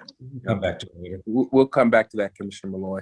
That resolution is still before the board, but we're not going to table it for another meeting. We'll come back to it today. All right, I need a motion to discuss. I'm sorry. So we have an open vote for it. So are you motioning to table it for later? No, we haven't called for a vote. This is a conversation about it. And our parliamentarian has said it's okay if I go on to take another motion to discuss other resolutions, and then we come back and have discussions. We never got to a vote on that 681. But we have it's motioned on the floor to vote. So we're just gonna leave it open? Our parliamentarian said clarity. We can, as long as we don't close the meeting without it. That's my, Okay, as long as we don't close the meeting without voting, it's okay. okay. Thank you. So can I get a motion to discuss resolution 685 through 686? Motion. I heard a couple people. I think it was Vice President Elliott. Is there a second? I'll second. Thank you, Commissioner LeBron. Any questions or comments regarding resolution 685 through 686? I mean, Isn't there a 6.8? Is that under operations. Yes, ma'am. All right, so I had asked to have explained the SECRA, what that whole resolution is about. I have it down as 687 from the packet that the first packet that came out is the resolutions that I looked at, which include under operations 685 to 687 maybe. So because I can address that with the numbering, because the packets we're doing them 2 months in advance, when we go back and do resolutions in a special meeting, we have to bump the numbers down. So if you read the first packet, it's different from gotten the 48-hour packet. So it's always better to print the 48-hour packet because the first packet numbers are shifting. Okay, so whatever the resolution that contains the SECRA resolution. 685. What Sorry, number is that? 685, sorry. 685, okay. Mm-hmm. So if Mike can explain, Madam Superintendent, if it's okay, Mike can explain what that process means for the public. I wanted him to be able to explain what are we asking the state to approve. And I know it talks about, oh no, I don't want to get my resolutions mixed up. I'm thinking of the floor slab, and that's the Wilson one. So Mike, if you could explain what that process is with the, am I pronouncing that right? The SECRA? Seeker. Speaker. Okay. Go ahead, Mike. Okay. Good evening, everyone. Good evening, Vice President Elliott, President White, and Commissioners. In short, a SEEKER is a New York State Environmental Quality Review Act, and every time we do a project, we basically have to identify if there are any environmental impacts, social, economic, or certainly environmental, as in the language of the acronym, that would be possible during any kind of a project undertaking. And it happens prior to the project beginning. Generally, all of our CIP projects do not meet the standard of having any real environmental impact. In fact, the last one we had was the field at Wilson Foundation, and it was because of the lights and the height of those lights. So it was not only an impact on the neighborhood, so probably a little bit of a social, but also the lighting as opposed to kind of disrupting people's lives. So the adjustment there was to lower the lights and also dim them in the evenings, even the security lighting. So that was an example of our most recent adjustment for a SEEKER. This resolution is actually tied into the next one. We had an emergency situation occur over at Wilson Commencement with some structural problems with a flooring deck that is kind of tied into the basement and so forth, not to get into too much of the details. So because it was a significant amount of money, as you'll see in the next resolution, because it was an emergency, we are fully reimbursed by the New York State Education Department at our current 98% rate. And but one of the steps in this is a SEEKER that needs to happen. So because it was an emergency and we had to do the work right away, the work was completed, and this is just kind of falling in line with the other requirements. But all this is in line with state approval. They're aware that we're bringing this tonight. They're aware that this is kind of following a little different operational rhythm than we would normally do. But that was obviously structure work that had to be done in order to have children return back to that building. So. But that's in general what it entails. It's a multi-step process, but like I said, it really involves much more of an impact on things that go on outside of a building than really what it does. Our normal CIP projects are inside of a building. All right, thank you. You're very welcome. You all set, Vice President Elliott? I am. Any other questions regarding resolution 685 and 686? Looking at my participant list, I don't see any. So let's go ahead and take a vote. Mike, don't go anywhere. We have a question regarding 681. We want to get back to you on with the superintendent's permission. All those in favor of resolution 685 to 686 indicate by saying aye. Aye. Aye. Any opposition? Seems like a yeses have it. Let's go back to resolution 681, which is already on before the board. There was an outstanding question, which I believe Superintendent Myers, your human resource person, was deferring to Mr. Schmidt. Is that right? That's where I believe we left Yep.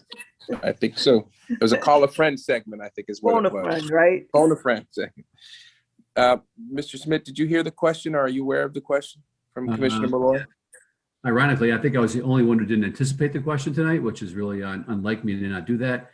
And by the way, the next time the seeker question comes up, I'm going to actually have Dr. Miller be answering that one because I may need a friend in the follow-up question. So it goes round, by the way, this all comes back. So some of the people being recalled tonight do have that L1 certification. I don't have the actual list of who has it versus who doesn't. I can certainly provide that to the board as a follow-up. They're all really essential for us continuing our food service operations. The porters do not have any L1 or L2 certification. So it really would be some of those other individuals, and we certainly could provide that to you. So it's a relatively small percentage of the individuals that we're calling back. Okay. Commissioner Malloy, did that answer your question, Commissioner Malloy? Yeah, I would be curious to know what percentage of our current food service helpers or employees do have that certification who are currently working in our buildings.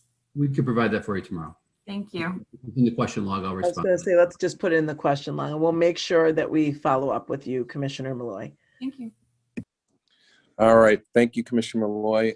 Thank you, Mr. Schmidt, and thank you, Mr. Carling, for your guidance through this parliamentary hiccup. Next, we have to consider resolution 687 through 691. Is there a motion? Van, I don't think you voted. Oh, Van, you didn't I did vote. vote. Yeah, thank you. Thank you, Steve, for being on it. Yes. We do have to vote on resolution 681. Are there any further questions or comments regarding resolution 681? Doesn't appear to be. So let's go ahead and vote. All those in favor of resolution 681 indicate by saying aye. Aye. Aye. Aye. Any opposition? All right, seems like the ayes have it. I would repeat my thanks to Mr. Schmidt and to Mr. Carling for their guidance through resolution 681. Again, thank you, Commissioner Malloy, for catching my having missed that particular resolution. All right, I need a motion to discuss resolutions 687 through 691. Is there a motion? Motion. Thank you, Commissioner LeBron. Is there a second? Second. Thank you, Commissioner Malloy. Any questions or comments regarding resolution 687 through 691? Yes, Mr. President. Yes, go ahead, Vice In President. reference to, and I hope I got the number right. I've got it down as 688 is the parent engagement policy. Is that correct? Yep. Yep. So I got an opportunity to read the whole document last night, and I just want to make sure that we really are operationalizing that document. One section in there talked about that the office was supposed to bring to the superintendent grievances. And I don't ever remember having any discussion around any grievances as an example. And so I just want to make sure I've highlighted it, and there are just things in there. What I'll do is send my questions to the board log. But here's a policy that we've got to make sure. Hopefully, we've got the right people in that department who can actually help to support you, Madam Superintendent, to be able to operationalize that policy. That's going to be very key to our, in my view, engagement with our parents. So, we don't need to miss anything on that particular policy. Okay. Thank you. Any other questions or comments regarding resolution 687 to 691? Commissioner LeBron? Yes, I just want to uplift that we are going to adopt a budget transfer policy, and how good I feel about that, but also that I hope that this policy is impactful in the positive way I hope that it's intended for, which is to understand when superintendents and CFOs, and not this one that's here now. So I always look at policy long-term and also the history in this district, that when we are passing a budget, that we know what exactly is in the budget, how the dollars are being spent, and that if there's a large sum of money being moved from one budget item to another, that this board will have to be made aware of it and why, and then make the decision to approve it. So I'm just very happy about this policy changing. I hope it is a number of financial policies that come before this board over the course of this year, so that we can really change the trajectory of the finance department and how we operate finances as a whole in this district. And so I do want to thank the administration too for their work on it, and Kalia as well for her research. And I'll thank other school board members that I reached out to across the states to look at their policies as well. Thank you. Thank you, Commissioner LeBron. Any other questions or comments regarding Resolution 687 to 691? I'm looking at the hands being raised and there are none, so we'll go ahead and take a vote. All those in favor of Resolution 687 to 691 indicate by saying aye. Aye. Aye. Any Aye. opposition? There being no opposition, those resolutions 687 to 691 pass unanimously. All right, there is Roman numeral number 9 on our agenda on the order of business, but we've already taken care of that through the passage of resolution 687 to 691. So it's no longer unfinished business. There is no new business. We have no items for executive session. Is that right, Madam Superintendent? Correct. All right, you're not smiling like I thought you would by the comment that there is no executive session. We should all be smiling at this particular time, right? This is good news. It means it's going to be a shorter evening. It didn't last an hour, which I think some people were hoping for, but we're getting close to the finish line here. The next thing that I have to announce is our next board meeting, business meeting, is March the 25th, 2021. We do have to do a survey, but I think, who was it that said we should be done in an hour? Who put that? Was it your communications person that said we should be done within an hour? Marisol? I think she said that at the beginning of the meeting. And I think I issued that challenge. I surely did. But let me just, for the record, as people are fond of saying, one of the reasons why we're not finished in an hour is our vice president asked a lot of questions tonight. I did. All right. But it's still 8:42. I appreciate that she asked questions. Okay, all right. Well, I think we did good, but yes. I just want to let folks know while we're still on that we had to change the budget webinar. Yes.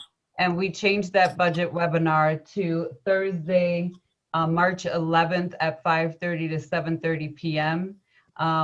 So questions can still be submitted through our website. If you go, we have a section just for budgets. And Kalia, you can give that address because I don't know it off the top of my head, but I know that we have a landing page. If you go to www.rcsdk12.org/budget, that is the website. You can get everything related to the 2021-22 budget. We have a whole page on the budget webinar event, and persons are able to submit questions directly through the website by submitting questions to the Google Doc, or if you want to watch the webinar live and submit questions, you may do so live in the YouTube live chat or the Facebook live chat. So on March 11th, we definitely want parents, students, and community members to participate by questions for that budget event, and it will be very informative. Thank you, Commissioner LeBron and Madam Clerk, for that reminder, important reminder. The other thing I want to say on behalf of the Board of Education, I said at the beginning of this meeting, but Commissioner LeBron's remark about the meeting being changed, all this stuff happens, this work that we do in the course of an hour and a half, 2-hour meeting happens because of our staff. And again, I really just do not think we can thank them enough. They're short-staffed. They're working to address a lot of demands. And that is not, of course, just the board staff, that's central office staff. I know the superintendent has team members working with board staff to make sure that these meetings go as smooth as possible. And on behalf of the board, again, I just want to thank them for their work as we close out this meeting. I think we have a survey to do, and then we will close out the meeting. I'm going to put up the survey. Who has a question, I believe. Oh, I'm sorry. Thank you. Commissioner Clark. Thank you, President White. It's more of a statement than a question because my phone was ringing off the hook today. Evidently, there's been promotions that I'm running for election. I just want you to know that I have not indicated to anyone that I'm doing that. I did not authorize anyone to put anything out on my behalf. And as of today, it's my intention to serve through the end of the year and let the election process take place. I felt it was necessary to say that because I don't want to impede our process as we work toward the end of the year and work on behalf of the students. Thank you, Commissioner Clark, for saying that. I had heard something about an ad in a local newspaper, and one of the things that I tried to communicate in selecting you was that you would be here as a citizen servant, as you always have been in this community, and that you didn't have a horse in the race, and that people were free to use the democratic process to seek the positions that were available. So I appreciate you saying that, and it doesn't surprise me that you're a person of honor and a person that people can rely on for their words. So I appreciate you offering that up, because it might have been, to some people's eyes, a bit of a distraction. I know not to our colleagues, but to people out there in the community. So thank you for saying that. I do appreciate that, and I'm sure your colleagues do too. Any other questions or comments before we take the survey? Let's go ahead and take the survey then. For those of you watching, we try to conclude our meetings by taking a survey so we can sort of assess where we're at as a group. We figure it's best to take the survey in real time while our thoughts and feelings and remembrances are fresh. And so that's what we're going to do for the next 2 minutes.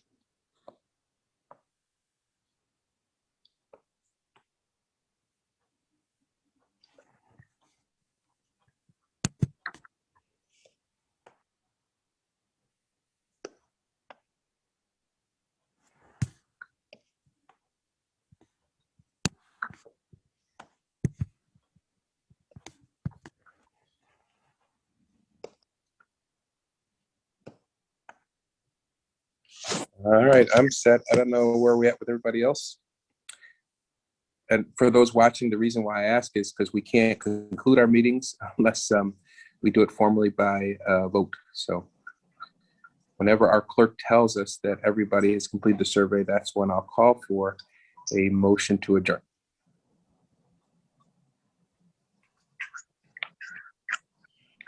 Okay, waiting for one more.